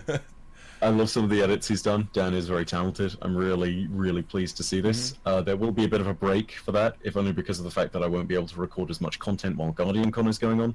Yeah. But yeah, Oh yeah, Guardian. awesome stuff. So, yeah, another episode is in the can. It's done. I'm just waiting for an opportune time to release it because there's also some other sponsored work that I'm doing this week and some other stuff that I absolutely need to get out for my Patreon. So, yeah, you're gonna see other stuff first, but it's Stepping there. out your comfort zone like that, like Bacon is saying, like, you know, that's a little bit outside your core audience.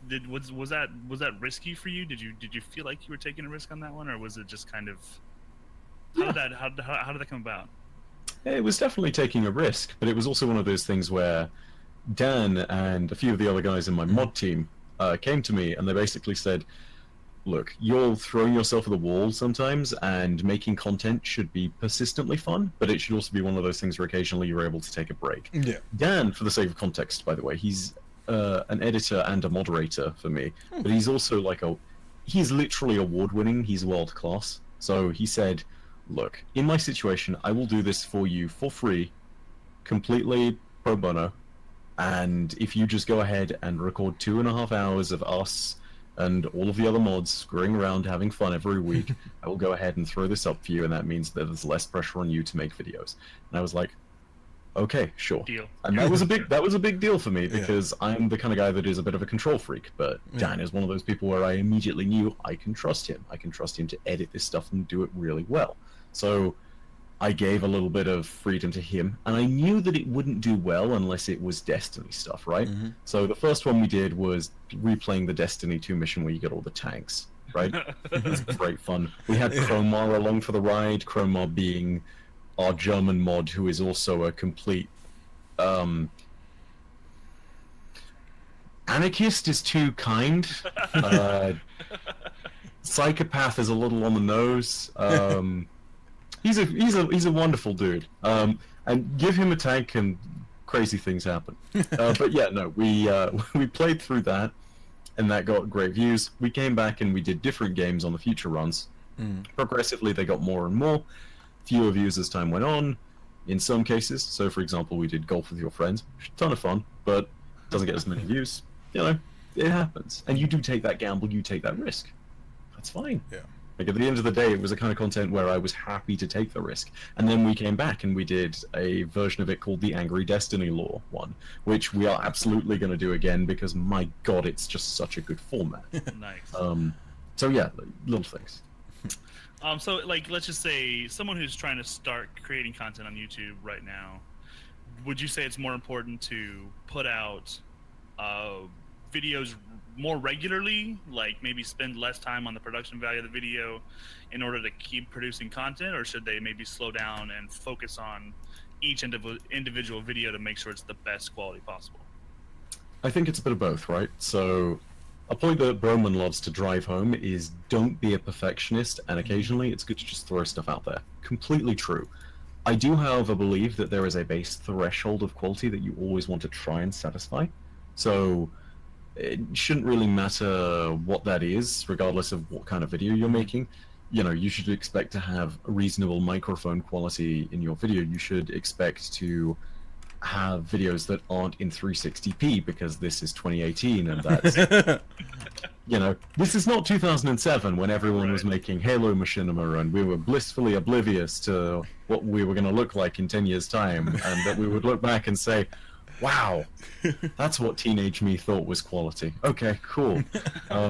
So yeah, you know, like there is a certain base threshold of quality that your content needs to satisfy. But honestly, aside from that, it's yeah, I think it is completely the right call just to go ahead and keep uploading.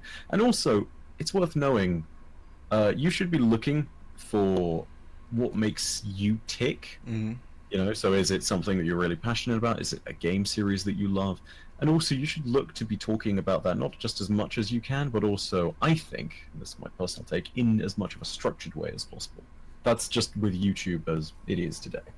But again, you know, I think that's why live streaming appeals to so many people, because it is just kind of like absolute. It's a stream of consciousness, chaos. right? Yeah, like, it's a stream of consciousness. There's no telling where it goes. You know, I could all of a sudden say something like banana hammock, and then all of a sudden the conversation is going in a completely different direction. You had no idea I was going to say that, but lo and behold, here we are talking about banana hammock.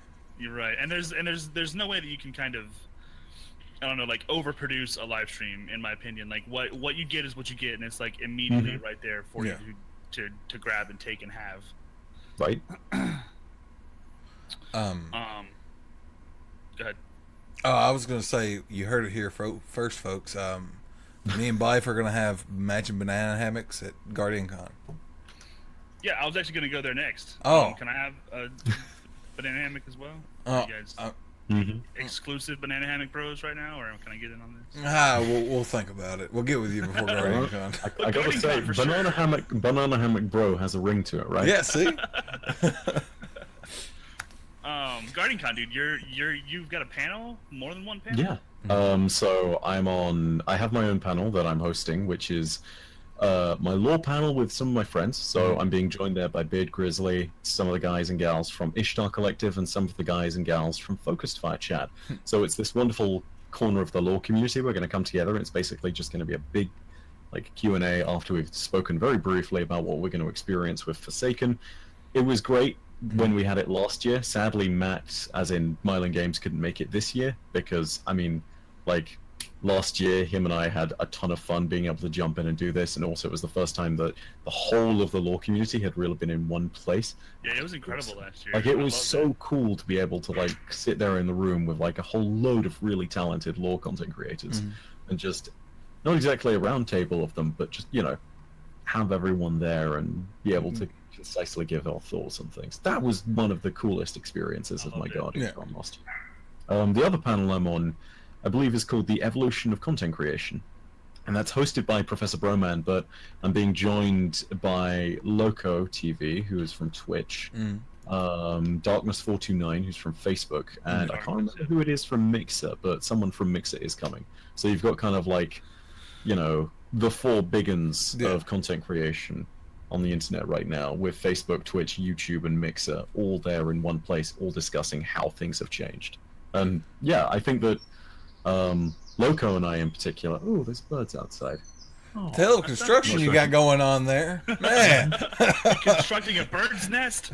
No, man, but it's actually great. Like, at this point in time out in London, it's summer, but also I'm in a place which is near where there's a ton of, like, trees. So you will just get bird song. And very peaceful. Anyway, yeah, it's wonderful. It's great working atmosphere. Aside from the construction. Anyway, yeah, to go back to it, Loco and I think, have the most interesting perspectives on that, purely because of the fact that we represent YouTube and Twitch, but also there's some really valuable perspectives on the flip side from Darkness429 and whoever's coming from Mixer, because needless to say, if you look at Darkness's story, he was originally a Twitch partner, and then he moved to Facebook. So, yeah, you know, like, the fact that Facebook is even in the gaming content creation sphere now is a huge deal. Like, that in itself is mad to even think, because it, you know, for several years it basically just became where your mum and dad went to sort of pretend that they keep up with the world. Share those photos, you know. Yeah, share the photos. Meanwhile, we've all fled to Twitter, you know. Yeah. So, yeah, I mean, that was kind of what it ended up being. Yeah. And I think it's really making strides to try and become a relevant platform within the gaming world again. And I think that's a really, really good thing. I can't stress that enough. I'm really excited to see what they do with that, and I think that for streamers and for video-on-demand content creators, there is a lot of potential on Facebook. So I'm keeping my eyes on it. Anyone who thinks that it's silly to not care about it, by the way, as well, it's the biggest social media site in the world. It has over 1 billion registered users. Oh yeah. Anyone who neglects Facebook and thinks that it's just a sleeping dog, well, it's not a sleeping dog, it's a sleeping Cerberus. It is the Goliath of the industry. So don't ignore Facebook. You know, Ben has said it many a time. Don't do it. We've always been pushing diversifying your content. You know, as a streamer, that's kind of our base, so we kind of look at it from that's a starting point. Yeah. But like diversifying your content and then figuring out which platform works best for you and Yes. your goals, I think, are like the #1 determining factor between how that works. And I keep telling people, like, Facebook is the biggest fucking social media site on the planet. Yeah. And if they decide I want to do live gaming and they don't go buy a live gaming platform and they create their own, that means they think they can do it really, really well. And it's Facebook, so they're probably right. Right. Probably and they right. have the money to pump into it to make it work. Right. Yep. Yes. So Hagerbilly in chat wants to know, this is going to open up a can of worms. He wants to know about Cade and your feelings on the wrong Vanguard being murdered. I think that it was the right Vanguard to murder. I do too. And you know why I say that? Not out of any hatred of Cade, it's because Cade is the one I love the most. Yeah, And he's if you the one want that to you get care your about. community involved, and you want to say, hey, we want you to be invested in the loss of somebody in the story, the way you do that is you kill off a character that people love. It kind of goes back to Final Fantasy VII. People like Zavala, you know. But No one's going to riot for Zavala, man. you know, go back to Final Fantasy VII. There is can't believe I'm giving this, but you know, there is a certain death that happens in Final Fantasy VII of a very beloved character, and when that happens, all of a sudden it changes the tone of the story, and that character, on the same basis, is very much loved, and they're the heart of the story. You know, they're the moment of joy and the moment of levity in a world that is otherwise pretty dark, right? And it's the same with Destiny. Like, I've said it many times before, Destiny is a hopeful world that is actually... Sorry, Destiny is a grim, dark world that would tell you it is a hopeful one, right?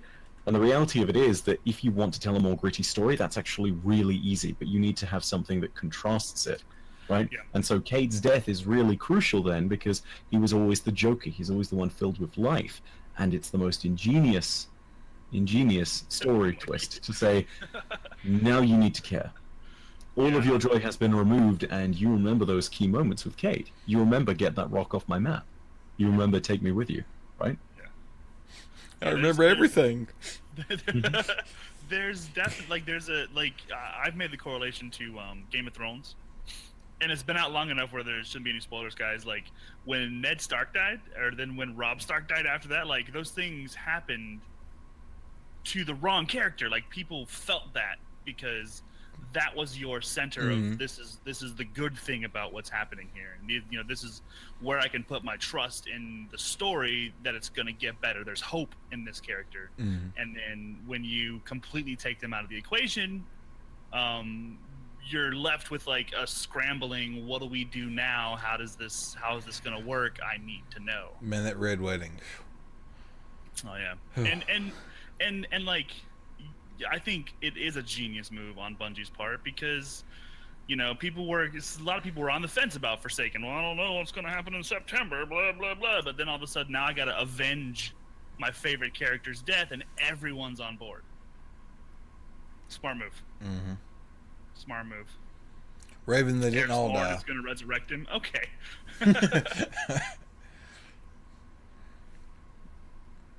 But what was I saying? I seen a question in chat. Bash Crane huh? Hang on, I think Byf might be. Oh my gosh, Byf! Hello? What happened, Byf?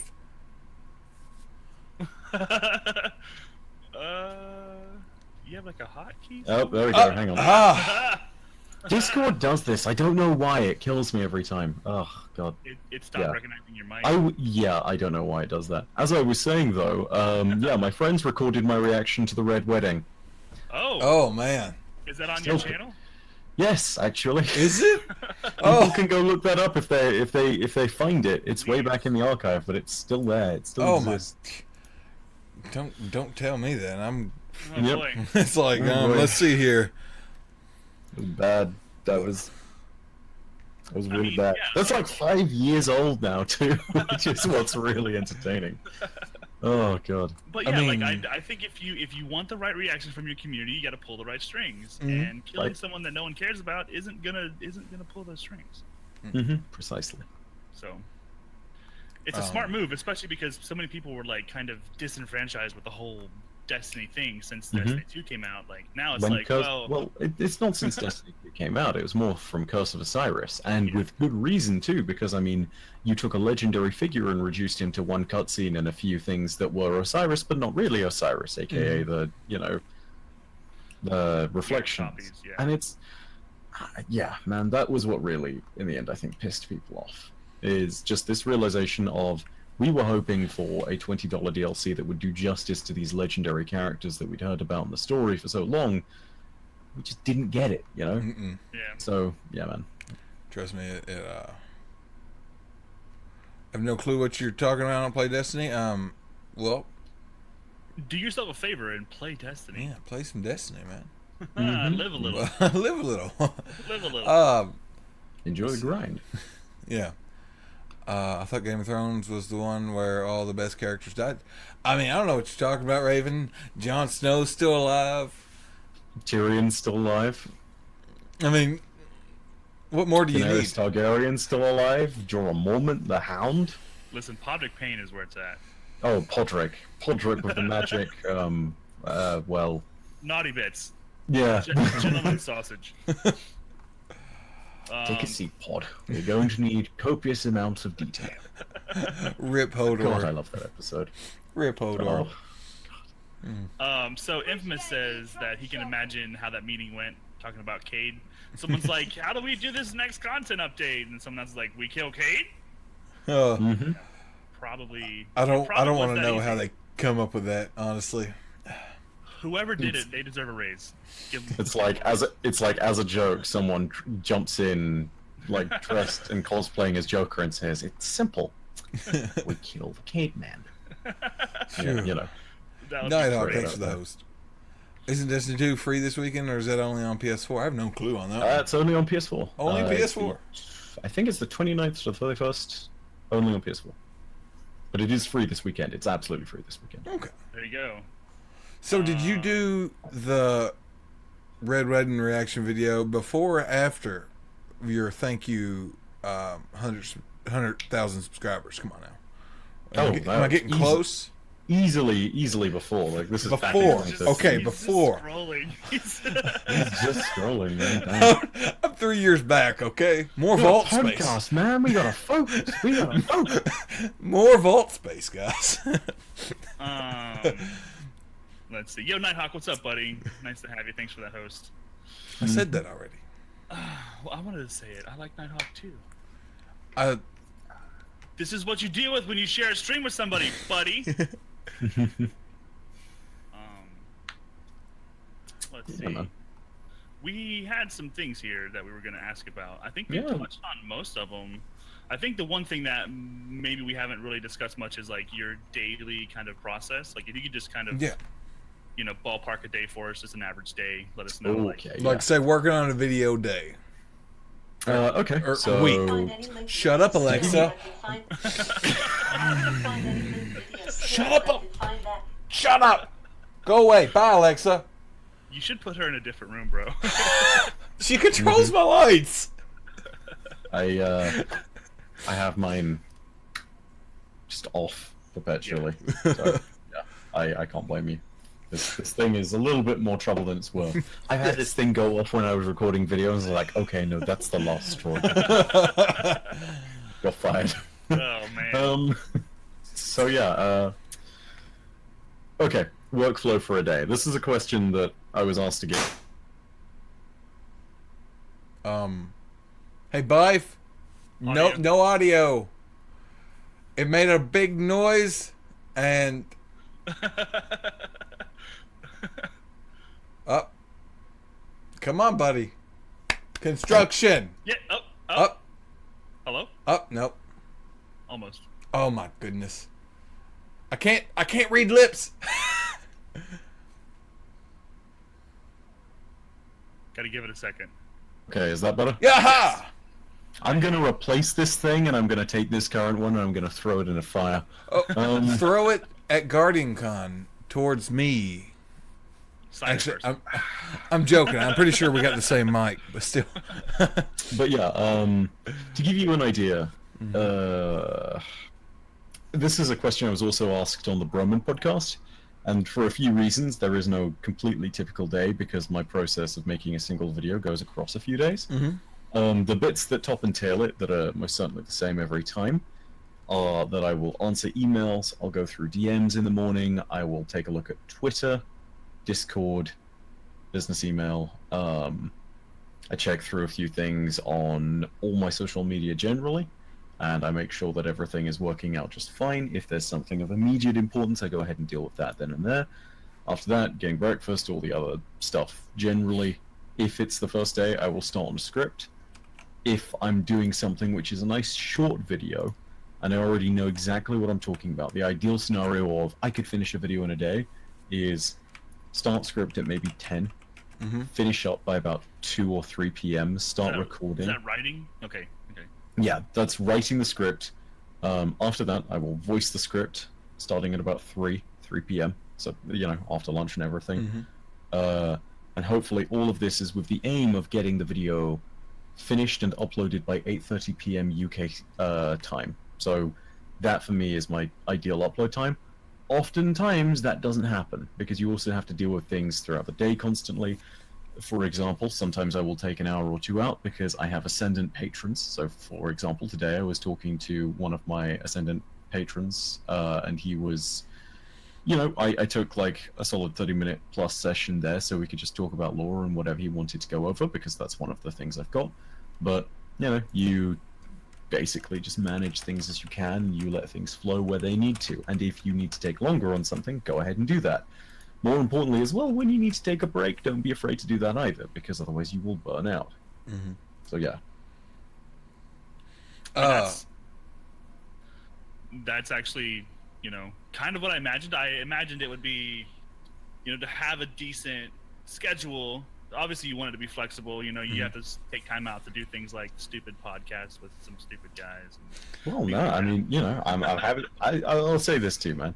Like, I'm really happy to jump on and occasionally do a podcast appearance when I can find time. Like, that was the kind of crucial thing with, basically, with any podcast, but in particular ones like this, because finding the time out of the day is really the puzzle. And I'm happy to appear on all sorts of things, whether it's something which is really established, like the Broman podcast, or DCP, or Guardian Radio, or whether it's something... Oh, we lost him again. He's really... I think he was just about to compliment us, too. Yeah, he was just about to... Look, guys, he literally said, Double Trouble, best talk show ever. Yeah, Sheru, I seen the video link after I done posted it. Oh, we had something there. Ah! I am so There done it with is. this microphone. There it My is. goodness. There it Yeah, is. Good you job. guys have, if anything, helped me out, because now I'm going to order a new microphone and make sure that this is gone.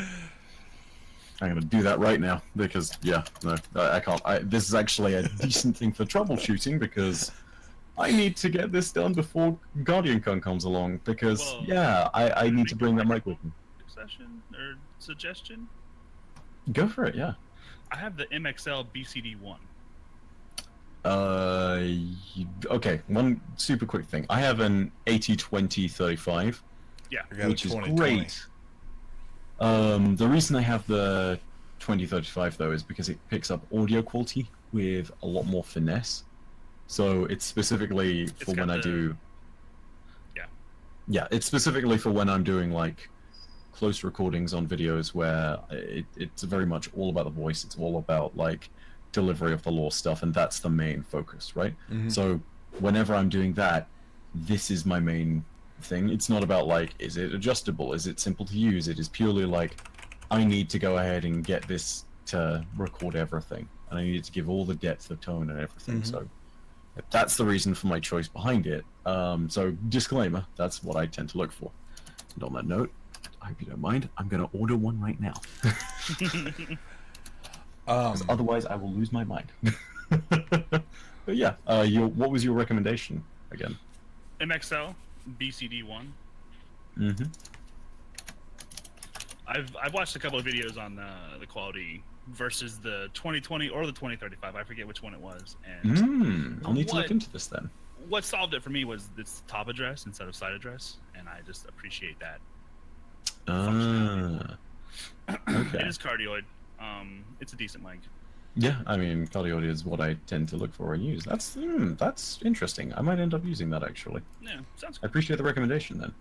Yeah, it actually sounds a lot better. Like when I'm sitting here with my mixer and everything, like in my ears, instead of having it funnel through Discord and all Right. the problems you get with Mhm. audio quality degradation and whatnot.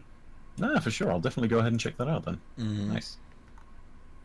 Awesome, It is dude. dynamic, yeah.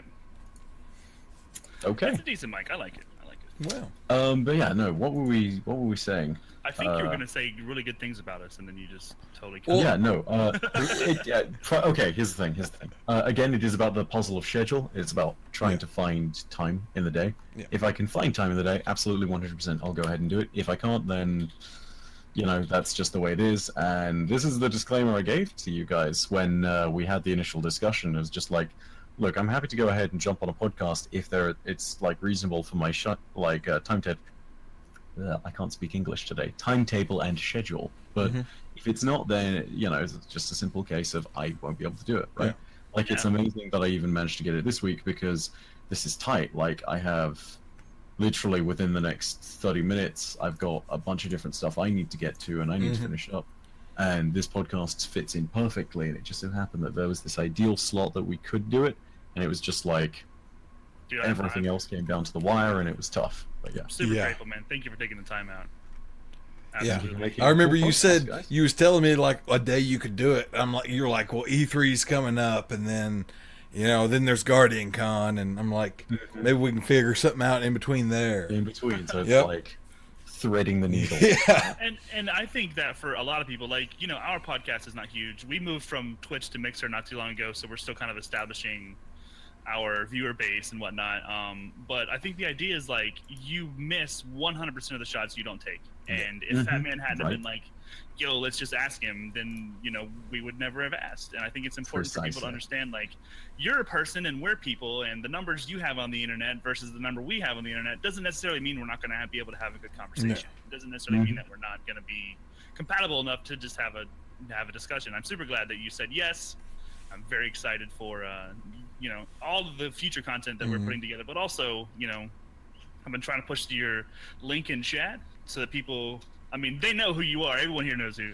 Yeah. If someone don't know who you are, then whew.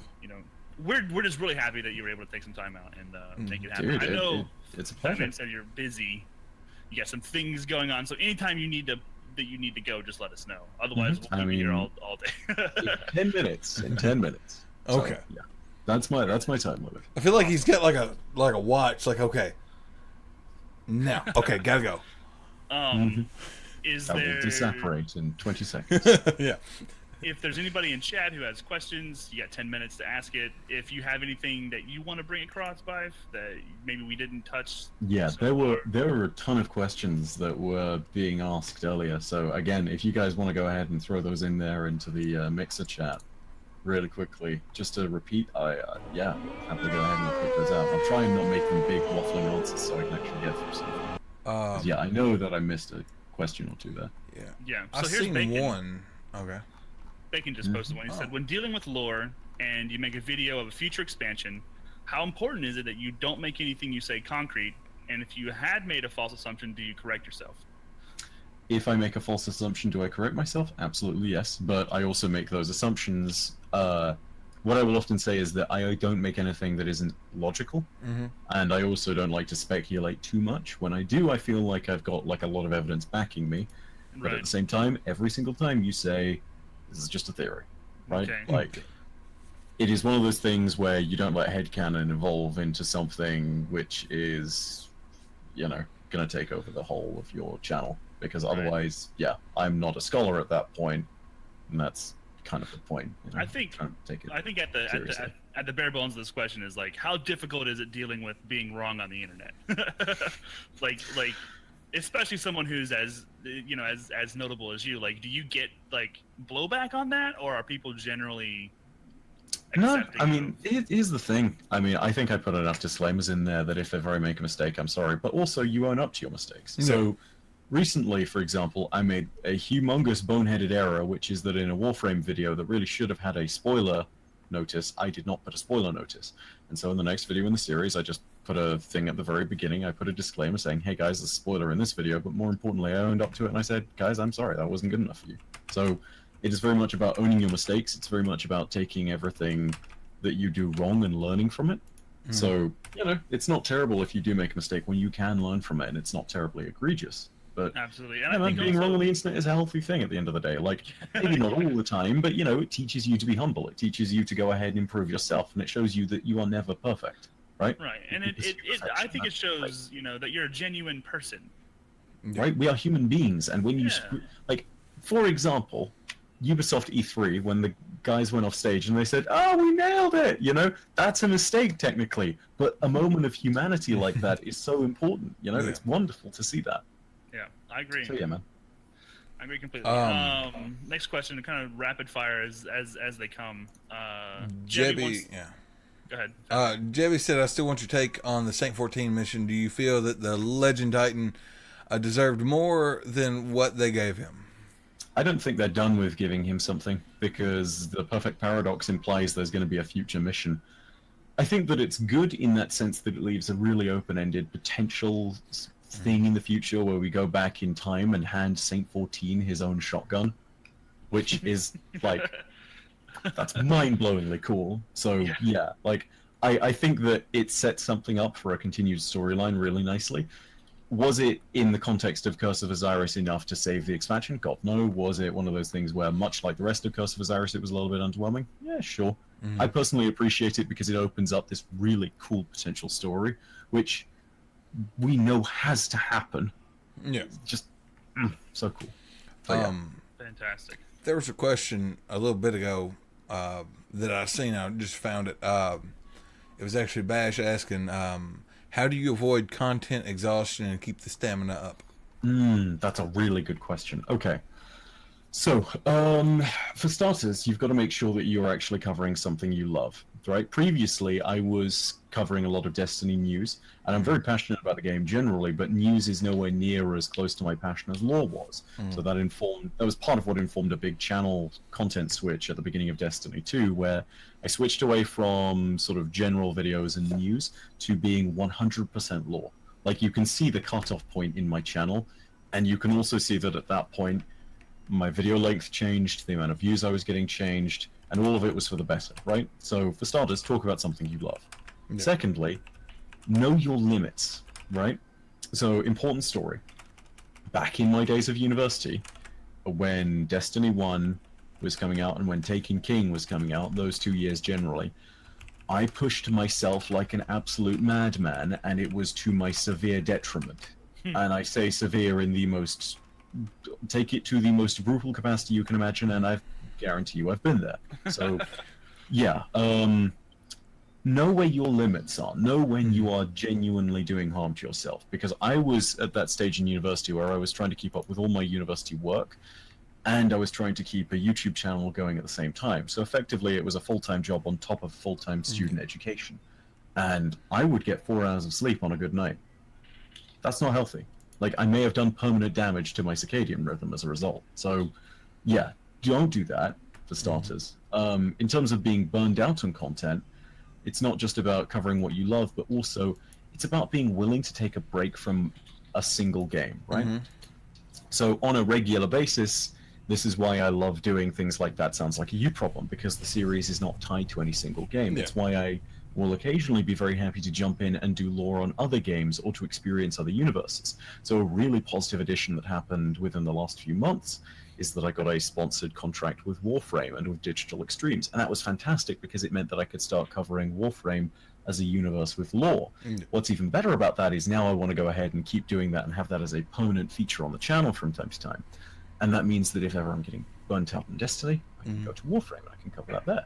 So that's good. It's really good. Like, it gives a load of positive steps towards having a diversified field of content. So yeah, exactly. Yeah. Yeah, that's absolutely being able to diversify is so important. Yes. So important. Um, What do you think about the Exo Stranger storyline? do you believe Not it's done. done, or do you think she'll It's make her not way finished. back? No way I it's can't finished. imagine how it could be finished. Me because neither. She's a time travel. Yeah. It's like We'll it's like see her in Destiny yeah. 3, no question. Okay. Like, all the hints point that way. Simple as that. I think also like you got to understand that the actress who does the voice would also need to be have enough free time to invest in an actual storyline instead of just a few words like they had Right? in D1. So like it's probably also has to do with scheduling the talent for that particular character, and maybe in Destiny 2 that's just not possible. But I don't think anybody's finished. I think even the people who have died, with the whole idea of time travel, like there's an open possibility for just about anything. And even with Cade, for example, like, he's gonna die in Forsaken, but I would expect to see more No, of he's him. not. I expect to If see I more don't of him in buy the it, he's future, not dying. but there's like a few finagled ways you can do it, right? So, for example, I don't expect to see him alive again, but I do expect to find like hidden audio logs all around the system that he left behind, because that's just who Cade is. He leaves this stuff everywhere, right? He has treasure maps and stuff everywhere. Yeah, exactly. Right. Mm-hmm. Do you think they're gonna kind of like bring in Ace anywhere on this? Ace is dead, man. Sorry. Ace is most likely dead. Like, if he's remembering his son from back in the days of the Golden Age when his family was still alive. Yeah, people always No talk way about he's still- Ace, and I'm just like, Nah, man. That's actually a video I want to do very soon, is talking good. about who the hell is Ace and Good. talking about the lore. But long story short, Ace probably lived and died out during the Golden Age. Oh. Like, if Cade experienced the collapse and literally has a log in his journal where he describes the moment where the darkness nearly won, there's no question Ace is dead, man. Like, could he have been resurrected as a Guardian? Maybe, but then that defeats the whole point of him being Ace, because he would never have remembered that he was Ace. Like, Guardians don't have a memory of their former lives. He would never have known. And even if he did find Cade's journal, it's not like he was going to know that that was referring to him. For all intents and purposes, Ace is gone. Simple as that. There you go. Put a nice bow on it for you too, Fat Man. yeah. And you better man. buy the Forsaken, because I need some. If I don't buy the Forsaken, Cade never dies. I don't know what you're talking about. Byf, dude, I'm looking forward to meeting you at GuardianCon. Yes. Likewise, man. Very excited. Thank you so much for. He already joining told us. me that I had to ask before I touched his butt. Consensual butt Yeah. touches only. For the love of God. He said I was gonna get thrown out if I didn't ask. Not even a joke. Like, Echo Doctrine will pick you up, and he's like, "You were touching someone's butt when you didn't have consent. You're out of this convention." Oh boy. I'm sorry, there's no room for that. We are all about consent, GuardianCon. I don't see right. that as a joke. You touch my butt with no consent, you're done. Wait till I catch Well- someone touching my butt. I'm throwing them out. The reality of the situation is it's going to be me, and it's going to be a travesty, and I'm going to get thrown out, and then it's going to be a problem. But, yeah. Oh boy. But yeah, dude. Once again, like chat, like everyone here has been super, super, super welcoming, and thank you so much for taking the time out. Thank you very much for having me. I understand you're gonna go check out an apartment, so hopefully that works. Yeah, I'm going to go ahead and take a look for a new place in London. It's going to be exciting. So Nice, yeah, dude. man. I've got to go ahead and get to that. But again, Yep. thank you so much for having me on the cast, guys. Thank See you, you. Byf. Take care, man. I'll catch you around. Adios. See you. Okay, so there was that. I mean, I'm pretty happy about it. You know, we that happened. You know. I need to take a break. Well, hold on. I want to address this. Okay, hold on. Like I've been waiting. Okay, Shadow Galaxy. Okay, he did not make Destiny. He is a lore master. He helps. Like he's explain it, Listen. Sneak. Listen. This guy spends his time creating videos that shed light on some of the less understood storylines in the history of the game that we've all been playing for almost 5 years. But he don't just do Destiny. You know, Right, he like does he said. lots of He other said that he things. does Warframe.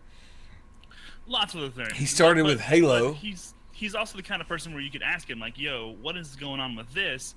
And if it's something that's interesting that he feels like the community would benefit from the entire story, he'll spend his time and effort and all of his research and all of the, you know, extensive resources that he has access to, and he will answer that question for you. So it's not so much like, you know, that he's like a lore master, but he's like a servant of the video game community, and he's been digging into Destiny a lot more recently,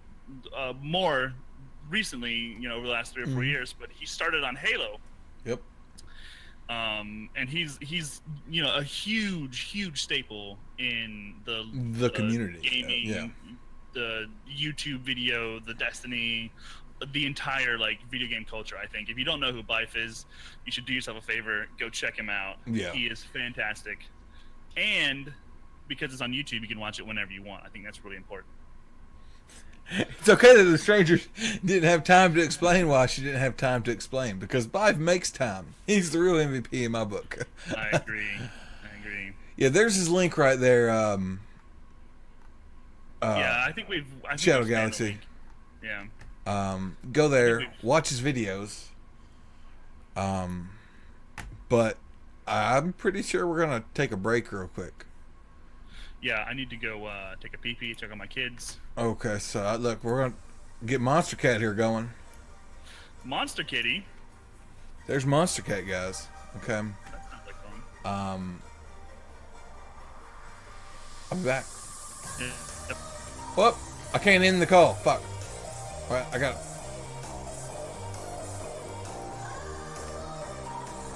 Enjoy my setup.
Okay.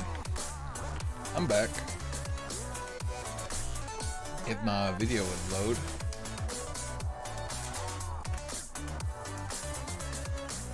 If I could just get my video to load. Wow.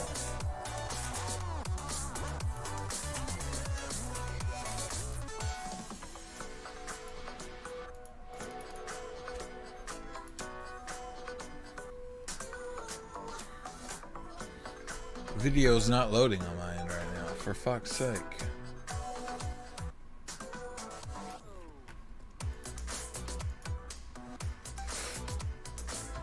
But yeah, guys, so I don't know why it's still not loading.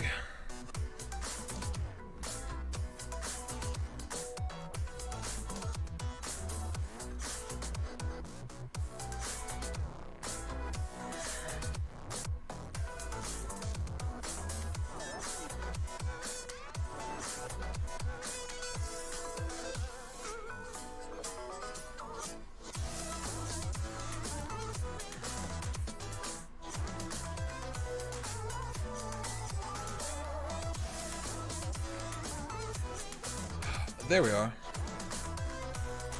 Woo! Okay. Oh my god. So there was that. Oh my goodness. So that's the very last episode of Double Trouble ever. We're winning, boys. Hope you guys like it. We're going out on a W. Other than the episode where I was a special guest, this is the best episode ever. I mean, I think for a lot of people, the episode is going to be good for YouTube content because, you know, you don't normally get such a candid interview from someone like Byf. Yeah.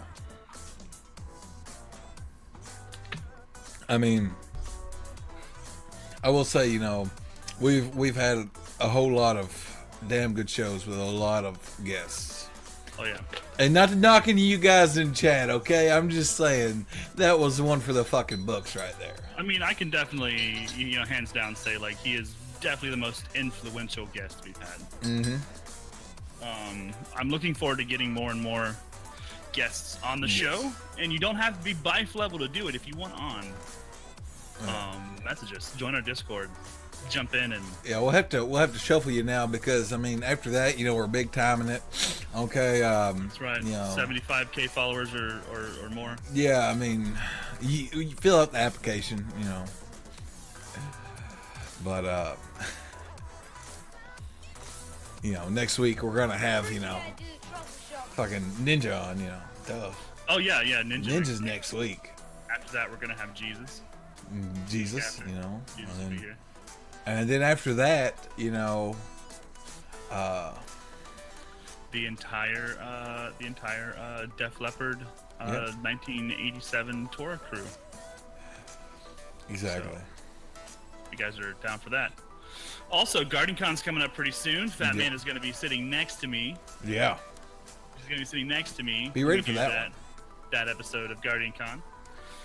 It will be live. We're going to have a special guest named Mr. Bacon.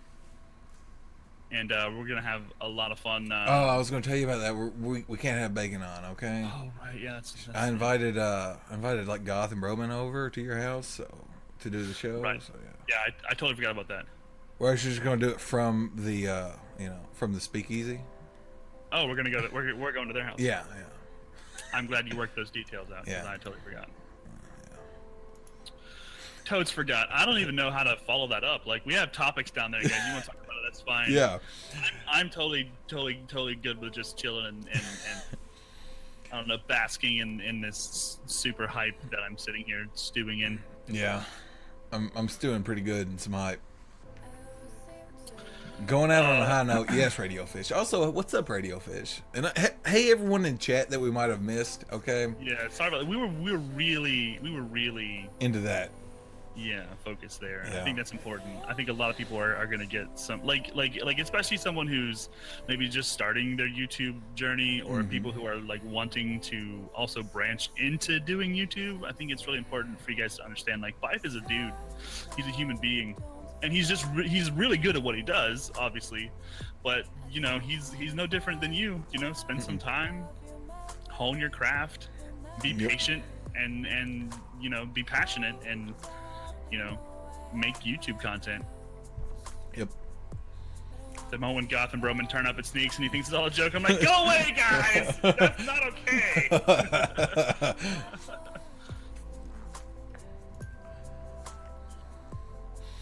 Also, if anybody is from my channel, I know you guys, Fatman and I, we both kind of share a lot of the same community members. This week has been nuts for me. We had some car trouble the end of last week, and my kids are back for the next week from their mom's house, so I've kind of been taking it easy. I did a stream on Monday. I missed one yesterday. I count this as one of my streams because Fatman and I would kind of do our thing, whatever. But I will be back in full force tomorrow. We're gonna have our giveaway. We're gonna do everything back on schedule starting tomorrow. So you know what, Snake? You just touched on one of the topics. Yeah. Informing your community, honestly. Yeah. It really goes a long way to kind of like. That's what reminded me to say. Yeah. It goes a long way, really, to, you know, inform your community. That's why we have YouTube. And we have VODs, Kilo. Yeah, definitely take some time to check that out. But that sucks. 500 of charges on your bill that shouldn't be there. That really does suck. Also, if you need me to send my Sevelis to your location to take care of them, I can do that. Yeah. So, informing your community, that's what I just did. Yep. I think a lot of people skip over that inside of their broadcasts. I think it's really important that you understand that every 20 to 30 minutes, definitely by every hour, you have a whole new viewership. And if you're not taking the time to drop 15 seconds of a blurb to let people know who you are and where you're at and where they can find you and when you stream, you're missing a huge opportunity. Yes. Missing a huge opportunity. I always try to say, like, every 15, 20, 30 minutes, hey, you know, I'm Sneak Thief and I play video games and we're here live Monday through Friday, usually 7, 8 in the morning. We do Destiny, we do Skyrim, we do these games, and, you know, I'm on Twitter and Discord and Facebook, and you know, you really should at some point in time, even if you got to write it down, have a small 15 to 20 second blurb about who you are and what you do, and just continually tell people that. I'm sure that any other streamer in chat right now knows that, like, half of what you do is repeat yourself, and there's nothing wrong with that. Like, I think that's important, you know, because there's always going to be, you know, more people there. So on top of saying so on Twitter or on Discord or on Facebook, like, make sure that you're also informing your community while you're doing your streams. So thanks, Infamous, man. Thank you for being a part of it, and thank you for helping engage the chat, and it's really important. But yeah, like, just taking some time, you know, obviously making the connection is part of that. That's kind of how we funneled into that topic. You know, what you want to do is you want to give people the option, like, you can find me everywhere, and this is what I'm all about. And just being able to, like, take that little bit of time and selling yourself to your chat, to new people, to maybe, like, I've found that when I go through that kind of spiel, that I will sometimes pull lurkers out of lurk, and they'll use that as their kind of way into the conversation to say something. So, you know, don't feel bad about talking about yourself and your content, and, you know, being upfront and transparent and letting people know what's going on. I think it's a really important thing. You gotta learn how to sell yourself. There's like a phrase called, like, an elevator pitch, right? You've probably heard that phrase before. Never. Pitch. Basically, that's you know, comes from a idea that you get, you know, 30 seconds with someone who's important, and you want to be able to, like, very succinctly explain to them who you are and what you're about and what you're doing. So very interesting to see how a different type of YouTuber can still make money doing what he does. I follow another dude who's super honest about what he has to do to make money and what he thinks. It's good to see what Byf does differently. Yeah. I mean, wow, fat man, that's a hell of a yawn. I know. Phew. I've always heard you never open your mouth open that wide without getting paid for it first. Well, I mean, I've got like 4 hours of sleep, so I'm good. You're preaching to the choir there, pal. 4 hours of sleep. Yeah, I went to bed at 10 o'clock and I got up at 2 o'clock. So Yeah. So yes, I know. But yeah, like I think for a lot of people, YouTube is especially especially for streamers, YouTube is like this unknown quantity. Mm-hmm. Like you spend so much time learning the proper way to conduct your Twitch streams that it's a little bit daunting to even think about, making content on YouTube as well. Yeah. And I personally, I don't know exactly, but I believe that Byf uses the same setup that we use: CapCard, Discord. He uses probably a really good video editing program. He uses OBS to capture his videos. I mean, like, he said it on the Broman podcast what he used. Yeah, he has the Adobe suite. Yeah. Yeah. Yeah. Which is like the idea though is that, for instance, like what we're doing right now, right? Mm-hmm. Like even if we weren't live streaming this particular bit of content, Premiere, you and I could easily do this same level of show and then just record it for YouTube. Yeah. You wouldn't get the live interaction with chat, but like this is how I'm going to be conducting my podcast from now on. Once I get Beardy set up with his PC and get everything ready on his side, like we're going to be doing podcasts in this format because it just makes sense, and I'm going to be using all the same tools I'm using on Twitch to make YouTube content. So I don't know, it's Premiere. Yeah, I think it's the Adobe Premiere. It's the full suite, man. Yeah. He has like a Dream whatever and Illustrator and Photoshop and all the things that come with. And I will say, like, I remember whenever I was listening to it, because I listened to it. I listened to the podcast 3 times yesterday. It's a good podcast. Yeah. Yeah. I mean, I listened to that episode 3 times. I listened to it before I even went to bed. That's why I was up so late. I was listening to it again, trying to just like take mental notes. That's a really good idea. Like, Yeah. we got to where we could kind of repeat some topics, but I feel like we got different topics out of them too. So Yeah. And also, I think it's really tailored towards our level of content as well. Yeah. So I think number one, GG's Fat Man, you got a really good guest. Looking forward to when you talk to Broman for us. Oh, wow. I mean, I'll talk to Broman for us. But I think it's really important for people to understand, there's no qualifier. There's no like line that you cross and go, well, now I'm good enough to X, Y, and Z. Like if you want something, take your shot, take the risk, reach out and get it. I think that perfect example is the fact that Fat Man got a little bit trashy. Maybe drank some drinks and I wasn't trashed. took a risk. Well, and I said a little bit trashy. Yeah. Because I talked to you afterwards, and you were kind of on the Yeah, front oh, yeah. lines there, You know. okay, like, I told him, I said, just stop me if I need to. I've been drinking everything else, but I just want to like ask you, tell me if I'm overstepping my boundaries, because he was even saying because he didn't want to make like a big deal about him being in there hanging out. Right. This was his free time, and he was just kind of like his wind down time. And we had all kinds we was just laughing and cutting up and everything else, but I just wanted to ask him. yeah, so definitely, Bash Crandapoot says we're pretty all right, and I think that coming from a guy like Bash Crandapoot, that's high praise. Yeah. Thank you, sir. Appreciate it. I think you're pretty okay too. What I did take out of it, remember how he said like whenever he discovered Destiny, he realized he's a Bungie fan. I feel like that's kind of like how we are. For one, I can say I'm honestly a Bungie fan, but also it's kind of like with how we are with Bethesda. Yeah. Yeah, I thought about the same thing. Like, honestly, practicing letting you talk really helped me practice letting Byf talk, because I wanted to interrupt him like every time he said a word, I wanted to cut in there. So, thanks for letting me practice on you, Fat Man, because I wanted to jump in and be like, yo, that's how we are with Bethesda. But, yeah. But I think that's a really good point. Yeah. Like I remembered what we was talking about that. I was gonna say it, then we went to a different topic. I'm like, you know what? I'll bring it up later.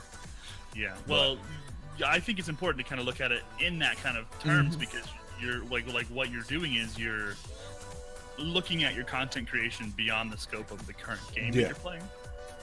And that's like he was saying, like, you know, he's like finding the company and like the devs and everything else that you enjoy.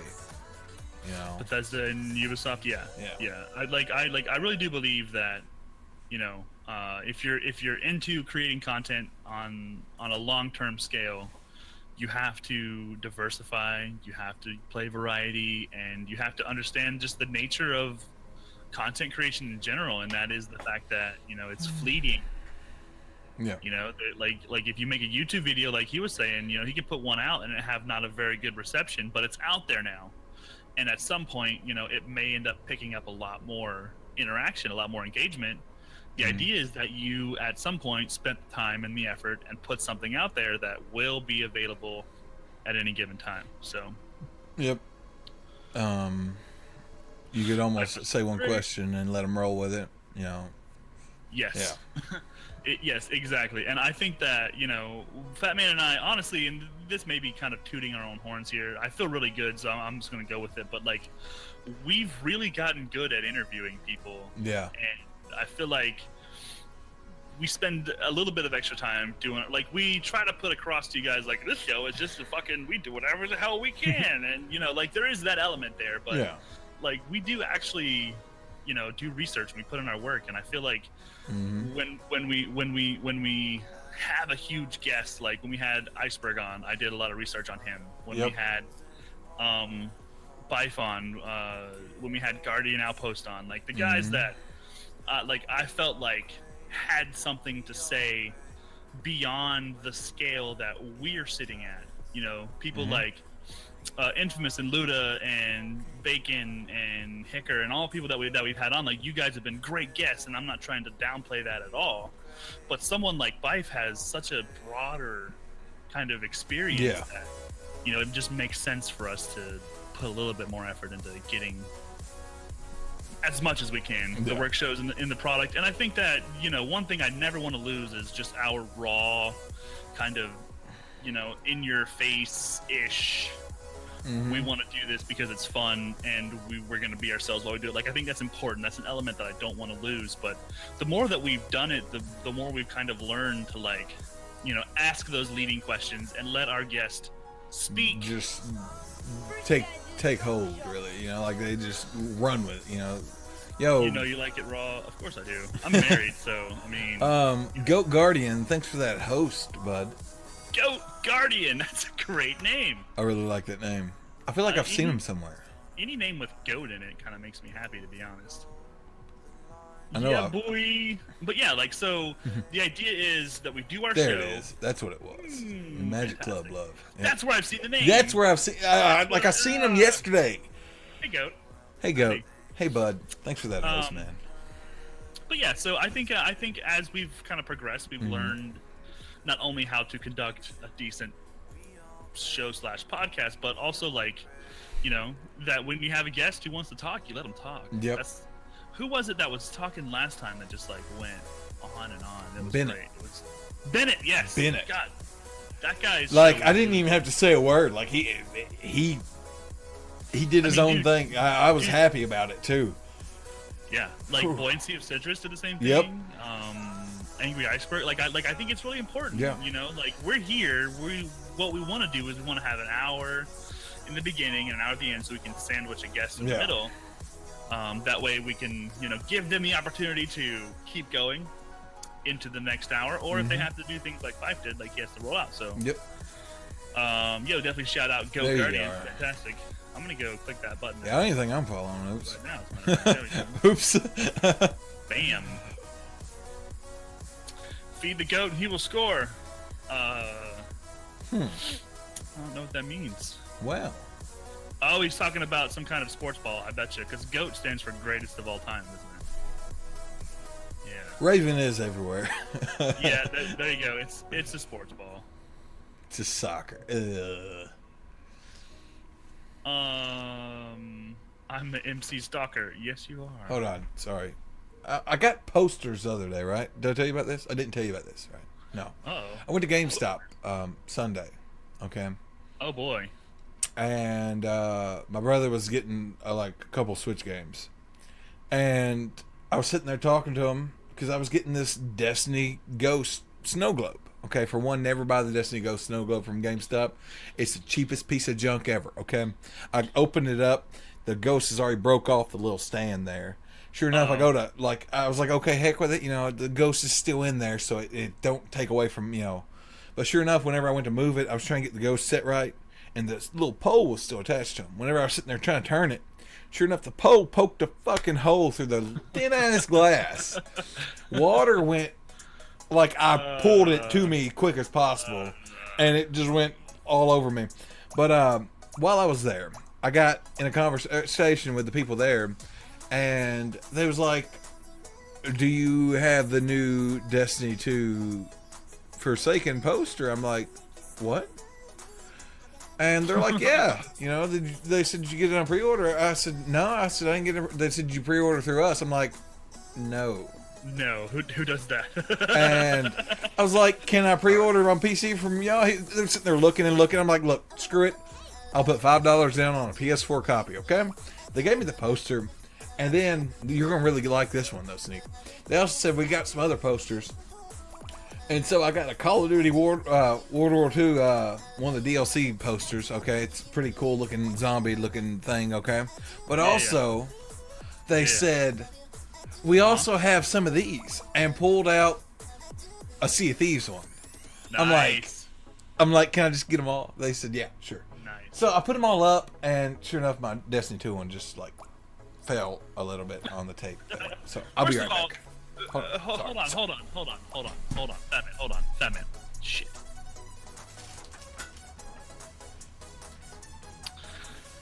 I was just gonna make the point, like, you guys should see the improvements Batman made to his room. He has like a 42-inch TV like up on his. What?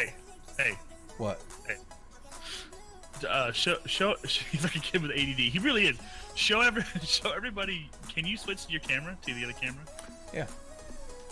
I want people to see this fucking insane, like you're gonna launch a fucking rocket setup. Voice and video.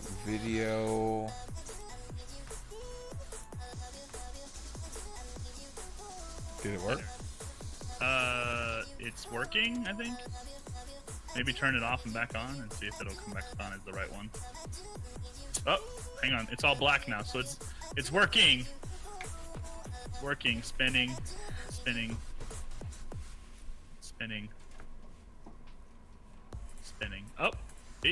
Oh, wait.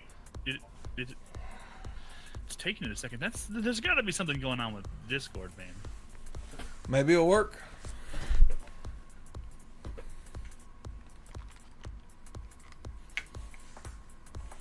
Maybe. Come on. Maybe. Come on. Why is it not working?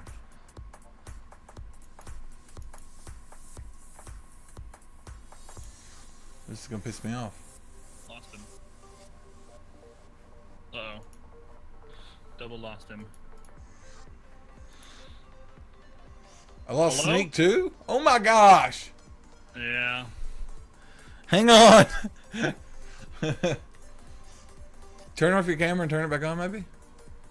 Me? Yeah, you. My camera's working. I can actually see it working.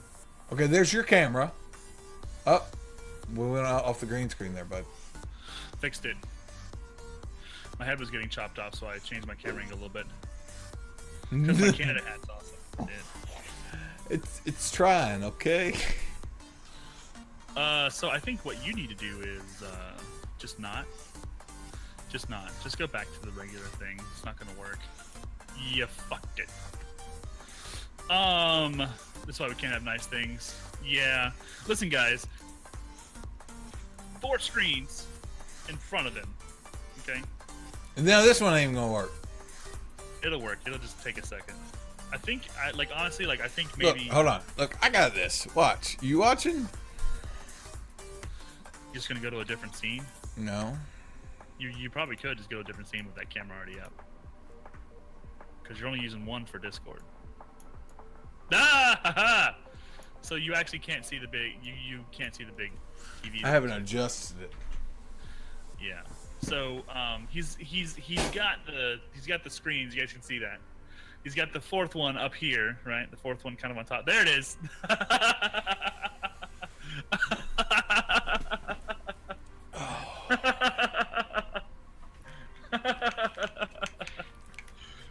Oh my gosh. Oh my gosh. Honestly, dude, like, I'm super impressed. You said something about needing another monitor, so I mean, Oh my god. I thought you were gonna give me a new monitor. That's what I was thinking.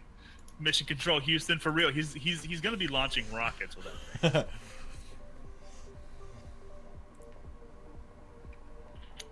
That is incredible. I've got 3, and I've got to get it to where I can set up my third monitor to my PC, because it's just 2 on the PC and then 1 on the console. So I've got to find a way to go from a display port on my PC to either an HDMI or like a DVI on my monitor. I can zoom in. So jealous. Yeah, for real. For real. It's incredible. I don't have any filters yet. Thing is like Fat Man has no he has no children, which is where like 90% of my extra cash flow runs. Yeah. You know, it's really cool. Look at him. Look at him. Look at that. My God. Whew. My God. Oh, he has children. No, I have children. He does not. Yeah. But yeah, there's that. Yeah. My children's are actually they for the first time in their lives got a television in their bedroom. My daughter has one in her room right now. She has the Netflix box from the main TV in the living room, which is where I'm at now. We've moved it to the bedroom. Hello? Yes. I will go to physical therapy. Yes. Thank you. Okay. Is that the Elgato desk port launcher with ultra LED light up board thing? I don't even know what that means. What? It's Broman checking times. What Elgato desk port launcher ultra LED light up board? Are you talking about the Stream Deck? You talking about? You talking about this thing? This right here? The Stream Deck? Yeah, that's the Stream Deck. Yeah, I've got one of those too. See? Just show you mine. Hello? Wake up, deck of streamings. See, here we go. That's what mine looks like. Yeah, kind of hard to see, but that's me on there with my laser eyes. Mine looks better. Image. Shut up. Mine looks better. Shut up. I poo-pooed this thing for, I don't know, for like almost 6 months. I was like, no one needs that. Why would you need that? Why can't you just do that on your own? But now that I have it, I'm like, how did I live without this thing? Yeah. I did the same thing with smartphones, though. I was a flip phone guy, you know, like this thing takes, you know, it sends messages and I can make calls. What else do I need anything else for? As soon as I got my first smartphone, I was like, I wasted my life without this. How did I possibly be that?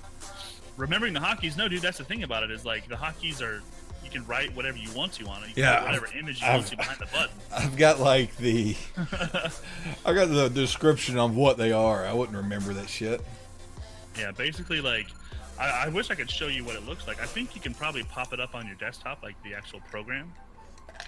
Yeah. Take a look at it, but I mean, it's like basically like. Oh, that's what Stream. Yeah, that's what's necessary. Yes. Okay. Yes. remembering regular hotkeys. Okay, on your keyboard is what you're saying. That is very rough. You're absolutely right. But Bash Crandipoot, like, it is basically like, there it is. So you can create the background of any of those images. You can set those things up for anything that you want to. As all 5Z to change scenes, yes. But you can set it up to do, like, it'll send tweets out. It'll change scenes. It'll mute your microphone. It will play sound effects. It will open up programs. It'll bring up websites. I've got mine set up to where I can change scenes. I can go to my Discord. I can mute myself. I've got probably 6 different boards of sound effects that I've been using. Like, yeah. Back over. That's fine, Jebbles. I meant to say hello to you earlier, but I was really paying attention to Byf, and I apologize. I didn't get to say hello. So hello, Jebbles. The next day I was snagging one. I got mine for $100. Oh, it's just for sounds? No, dude. That's what's so cool about it. Is also they've got it now to where they did an update, where you can have it so it'll do like multiple actions with one click. For instance, like, say you want to go live and you have everything ready and set up. You can click go live button on your stream deck, and it will change your name on Twitter to have the red dot live after it. It'll send a tweet right away. It'll then delay a tweet 2 hours to say, hey, I'm still live. And then it'll change to your start screen for you. And then when you end stream, it'll say thanks for watching. It'll send a tweet out saying thanks for watching. All with one button. Yeah. Better get that hug from you at Guardian Con. You talking about me? Yeah, Dark see, this is show. how Tim did it. Yeah, it's an incredible tool, and I thought, like, honestly, like, I thought I'll never use it. Why would I use it? But I totally, like, I use it probably more than any other tool that I've used for streaming ever. Yeah. Jebby, I'm giving out free butt touches, but the hugs cost money, man. No, they have to be consensual butt touches. Consensual, obviously. Keep it smooth. Yeah, I mean, the Stream Deck, I'm really glad I got one. It is definitely worth it. It makes it where I don't have to, like, especially with 2 PCs, I don't have to. What sync? Nothing. Don't have to, like, you know, go over to this, you know, PC and change scenes. I can be sitting here playing a game, and instead of, like, switching over and everything else, I can just hit a button. Yeah. You know, like if I want to. I wish you could, like anyone who's come into my streams, you guys have heard me do the, like, if someone hits the follow button, I'll push my applause. Yeah. And then I'll hit the AOL welcome sound effect like 5 or 6 times in a row. Like, just kind of show you, like, I mean, I have it where I go from, like, I go from this one to my game screen and shit, you know. Yeah. Oh. But I just think it's really important, obviously, you know, to use whatever you can. Do the best you can with what you have where you are. That's my number one thing I always tell people. Do the best you can with what you have where you are. But if you have the opportunity to make an upgrade, like the Stream Deck, you definitely should. yes, Absolutely, definitely should. same. I definitely 100% agree there, sir.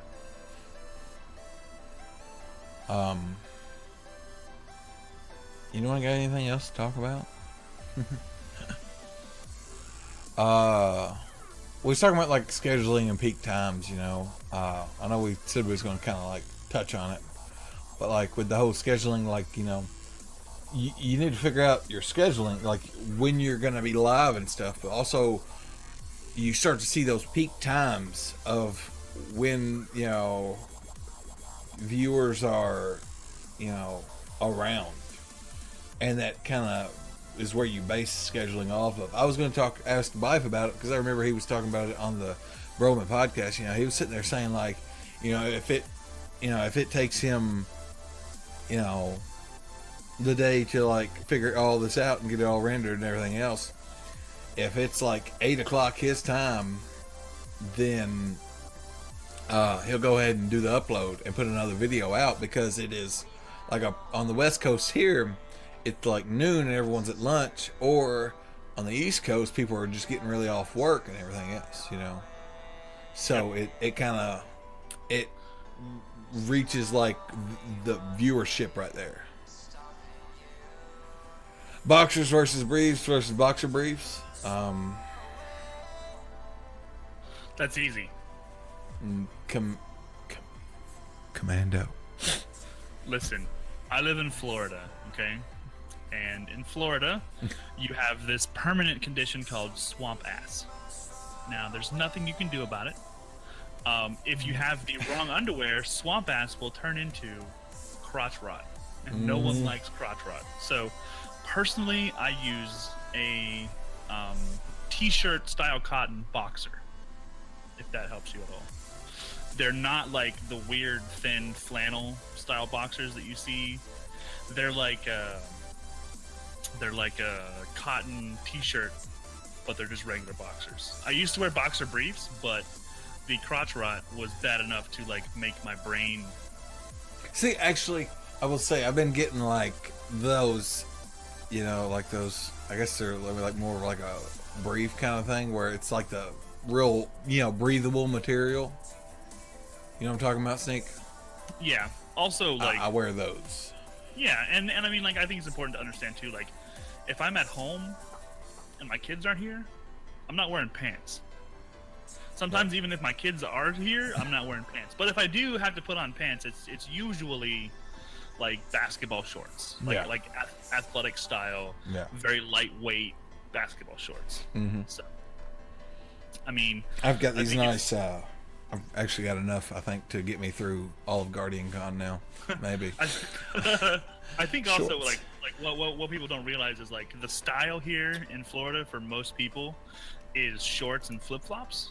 You know, like you only have one shirt on, and generally it's not a dark colored shirt. Usually you're wearing light colors, so you're not like absorbing heat. And if you go outside, you'll notice like everyone wearing basically the same deal. You've got, you know, shorts and flip flops across the board. Yeah, look, I will say, ever since I've been off work, I've wore pants one time. Okay, like everything else has been ball shorts, or I like they're just from Walmart, but they're Wranglers, and they're like a relaxed fit kind of cargo shorts, you know, and they're really comfy, and I have like 6 pair of them now, and they're fucking expensive.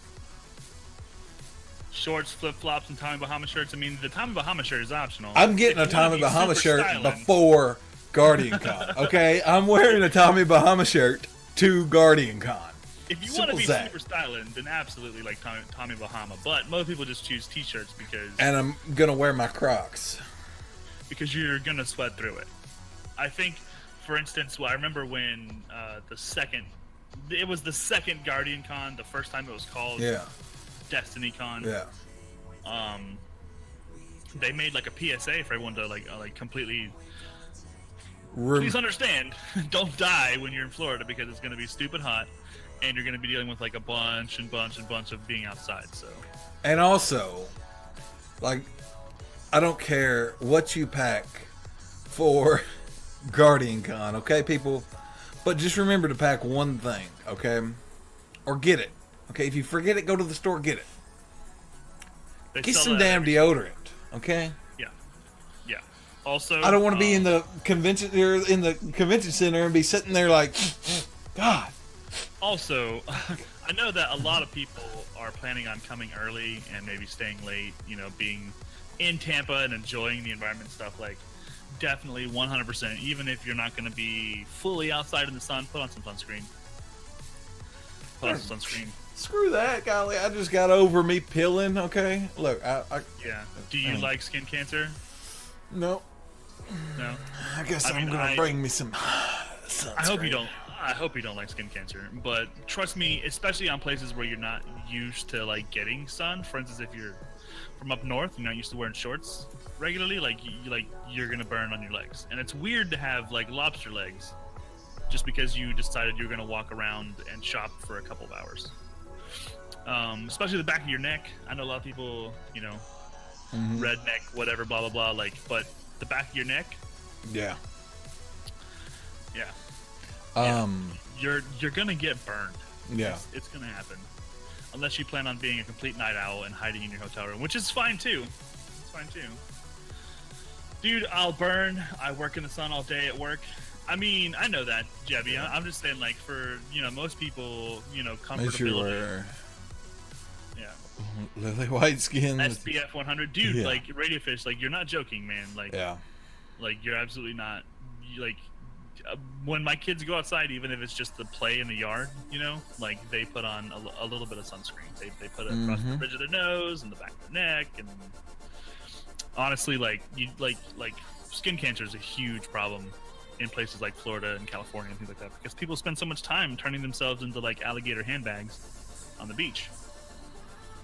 Yeah, if you're not used to it, definitely make the effort. I think it's important also, like Fat Man said, deodorant. You're gonna be sweating.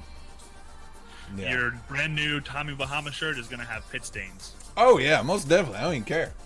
But the thing is that you're hoping that you'll be covering up the stench of the pit stains by the smell of your deodorant. Yeah.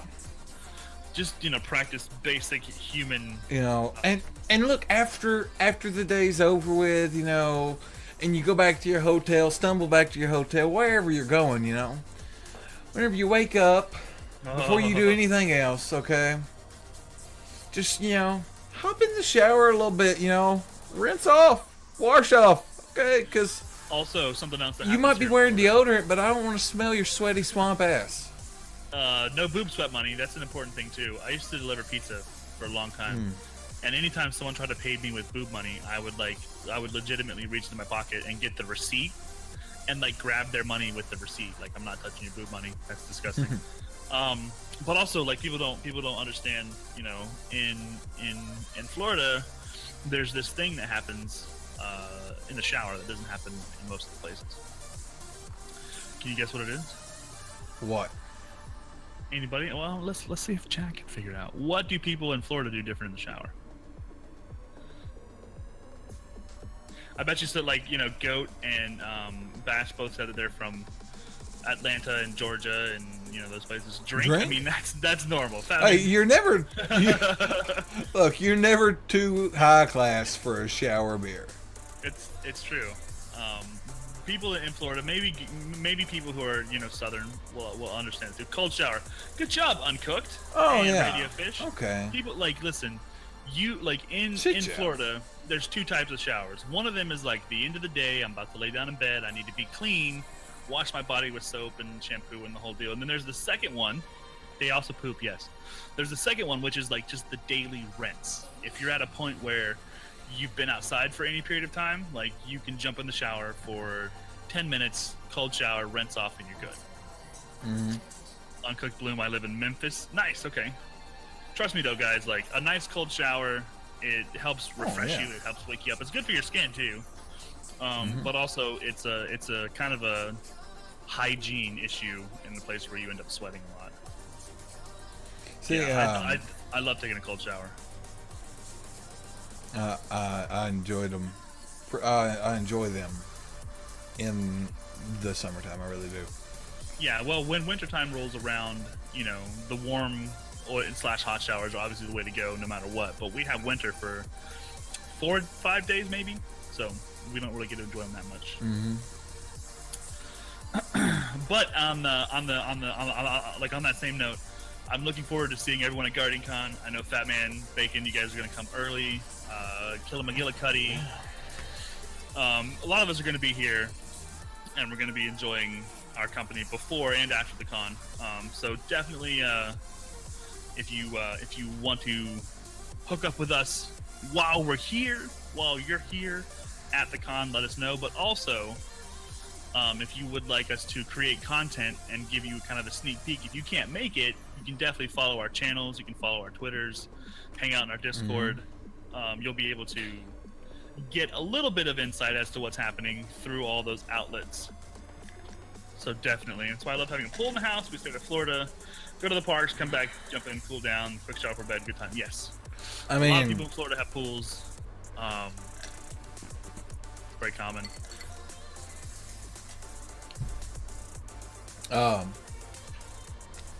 what was I gonna say? Having a Forget. pool. No, I forget what I was gonna say now. Damn. Creating content while we're here. What? Anybody know what Fat Man was gonna say? I finally made it. Yo, what's up, Jolly? Charlie, you missed it. Work has been crazy. Well, you do that job. That's important, man. Being what you do and what you do is important. So, Shayru, the problem with having a pool in Florida is that the pool companies know how hard it is to maintain, and they charge you an arm and a leg to maintain your pool for And you. also, can't forget now, Sneak. You know, you'll just be sitting there, you know, getting off work, and you just want to go for a nice skinny dip, okay? And you're just about to get your high dive on, okay? And next thing you know, Mr. O fucking Gator here is wanting to cool off in your pool too, okay? And then you gotta go in there, you gotta put some clothes on first, okay? Then you gotta go in there and wrestle them and get them the fuck out, tell them it's your fucking pool. You absolutely have to wrestle them. If you don't wrestle the alligator that gets in your pool, he's always going to come back. You have to assert your dominance. Yeah. Did you see that video? Tell me you seen that video. Which The dude jumping off the bank of a river with the people's fucking elbow to the alligator. Yeah, that was a fake alligator. Oh, yeah. I don't care, man. That was funny as It shit. was hilarious. It was definitely hilarious. The elbow of death. Jolly, dude, there's always going to be a VOD where we try, it's difficult, but we try to upload every episode to our YouTube channel. Yeah, if you didn't wrestle the gator, you're not a Floridian. That's exactly right. We call ourselves Floridians. Floridians, yeah. Floridiot. Floridians, yep. Yes. Also, if you saw the post recently about the beach lice, that's in North Florida. Yeah, that's in Pensacola. It's basically Georgia, but yeah, it's in Pensacola.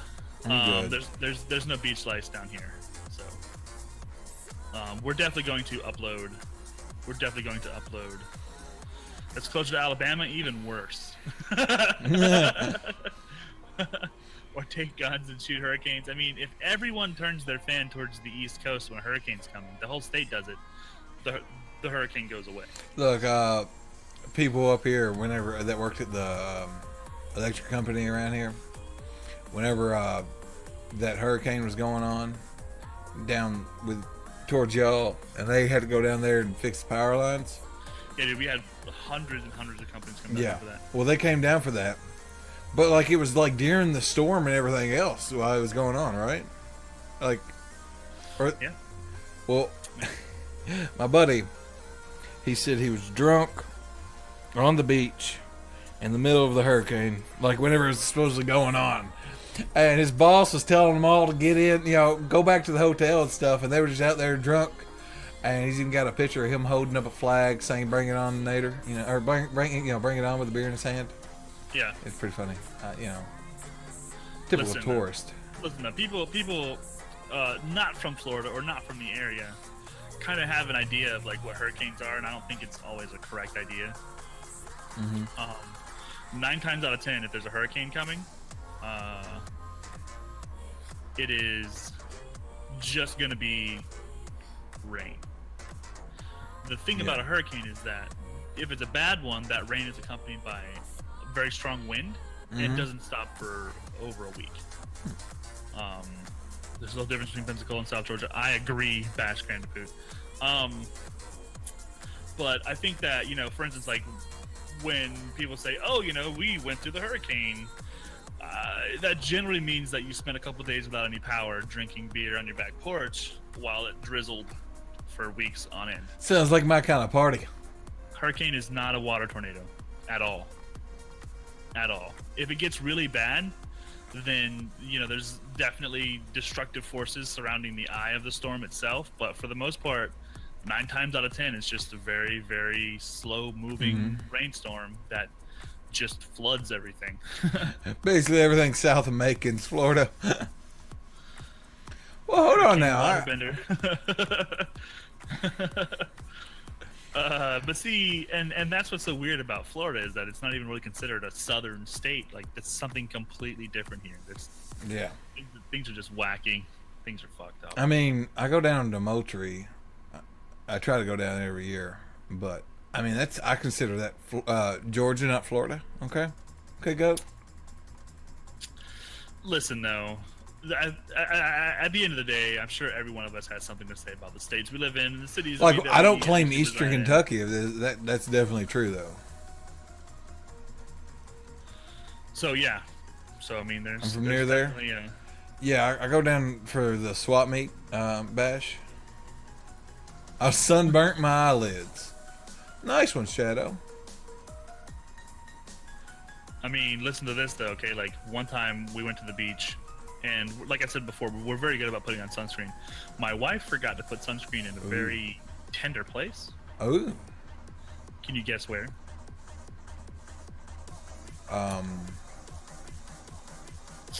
Yes, this is a leading question. You're not going to actually guess. That's. Please don't talk about that part of my wife on the internet, or I will ban you. Thank you. Back of the neck. Close. It's the back of something.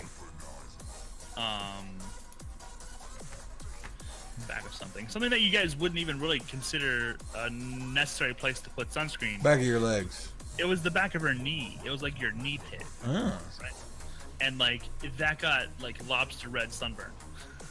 Can you imagine every time you walk and that part of your body like bends? Nope. Back of the knees is like one of the like easiest to miss places. And it got like lobster red burn for like 3 days. It was terrible. Who here cares about the World Cup? What's the World Cup? Coffee cup. Is that like a, And my water cup. And my Kando cup. I have a coffee cup. But yeah, back of the knees for sure. It's also back of the ears. You guys maybe like I noticed that Fat Man when he takes his headphones off, that his ears are like flat down to the side of his head. Like mine, like they will stick out a lot, So like the back of my ears will get burnt, and it hurts badly. Wow. Steel straws, yes, absolutely. Germany are out. First time they failed to progress in 50 years. Wow. Can't imagine someone beating the Germans. How dare they? Burn your lips and tongue. Don't leave it in your car to try to drink from it. That's the thing, though. Like this cup, and I think that's another, actually another good thing that I can tell you guys about coming to Garden Con. You want to have portable water everywhere you go. You're gonna get dehydrated. You're gonna feel like shit. You're gonna get headaches. You're gonna have a bad time. This thing goes everywhere with me. I don't leave it in the car. Bring water. You drink as much water as you possibly can while you're here. If you're a big soda person, I get it. Drink your sodas, but also drink a lot of water.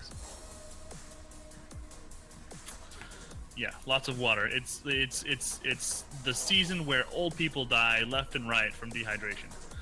Oh, I just thought you were gonna say because it's Florida. Okay, yeah. They do that too, but yeah.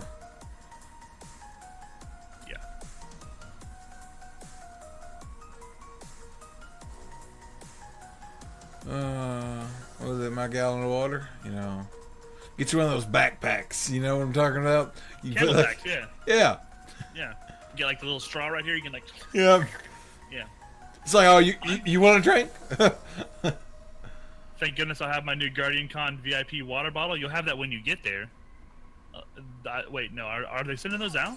No, I think you're gonna get them whenever you get there. Yeah, I think they mentioned that they You can't pick them ship up there, I think. But So- still, VIPs. and a backpack to carry. But you're gonna drain that water bottle in like, an hour. I'm just saying, be prepared to bring a drink with you everywhere you go. That's something that I noticed when we went to the Northwest, when we did our big Northwest trip. Like, people there don't carry water the same way people down here do. Like we are legitimately like preparing for the end of the world when we carry water with us. Yo, Shay Rue, dude, thanks for being a part of it. Take man. care, I appreciate Shay. you. Also, Fat Man, you should mod that guy. What? You should mod that guy. Oh, you did! Wow. I know, I'm just messing with you. Wow. Thanks again, Shay. You're always Look up. super integral part. Hey, of Mixer, time to stretch those limbs. My mixer always says, "Did you leave the oven on?" And then I'm like, We all know the best way to dodge roll is if you're nice and limber. Oh man, I can just hear it now. Like I can just really see it. How kill us. Chat kill flex your toes. yeah. Yep.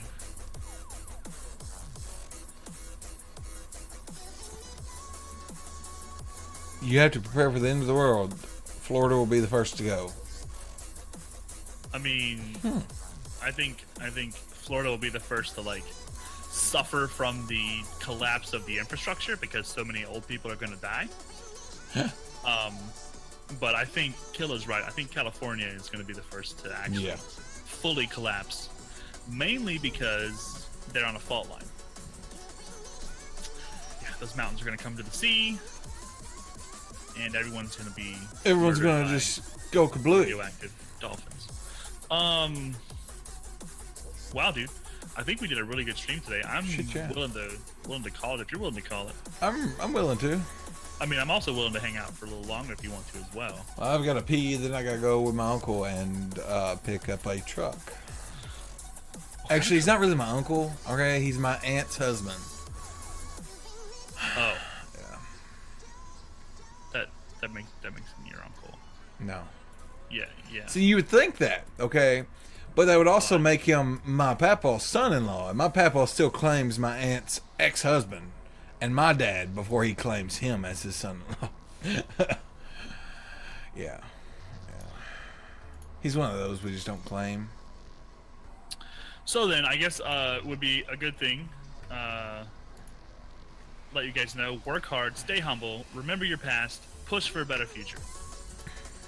Okay, Broman. That was actually from Broman. Boom. Told you. Just quoting Broman. That guy is an inspirational genius. I love his content, and I love spreading whatever he has. If I can spread it around, I'm going to spread it around. Go Like on that about cheap spreading whore. things. Go on. Like that cheap whore that I am. Go on about spreading things. Go on. There's a place in Falls End in Far Cry 5 called the Spread Eagle. Yep. Yep. Yep. Yep. Yep. So sneak, sir. Wherever you wanna push it, dude. Just post it and we'll go. Post it and we'll go. Fuck, man. Thank you guys again for being part of the stream today. It was a really good one. I'm hoping that our YouTube VOD of this will get some traffic because I feel like having Byf on was an important part of moving forward for the channel and We're going for here. for the show itself. And I think it's really important that we spend some time discussing things beyond just Mixer and Twitch. We're going there. YouTube is a great place. Yeah, we're gonna go there. Is that okay? Works for me. Okay, guys. So we're gonna go visit Pete, and we're gonna make him win this game he's in. Actually, okay. So as you know, it's the Dub Trub raid. It is a Dub Trub raid. You know, throw in your emotes and all your hype and shit. Let's do it.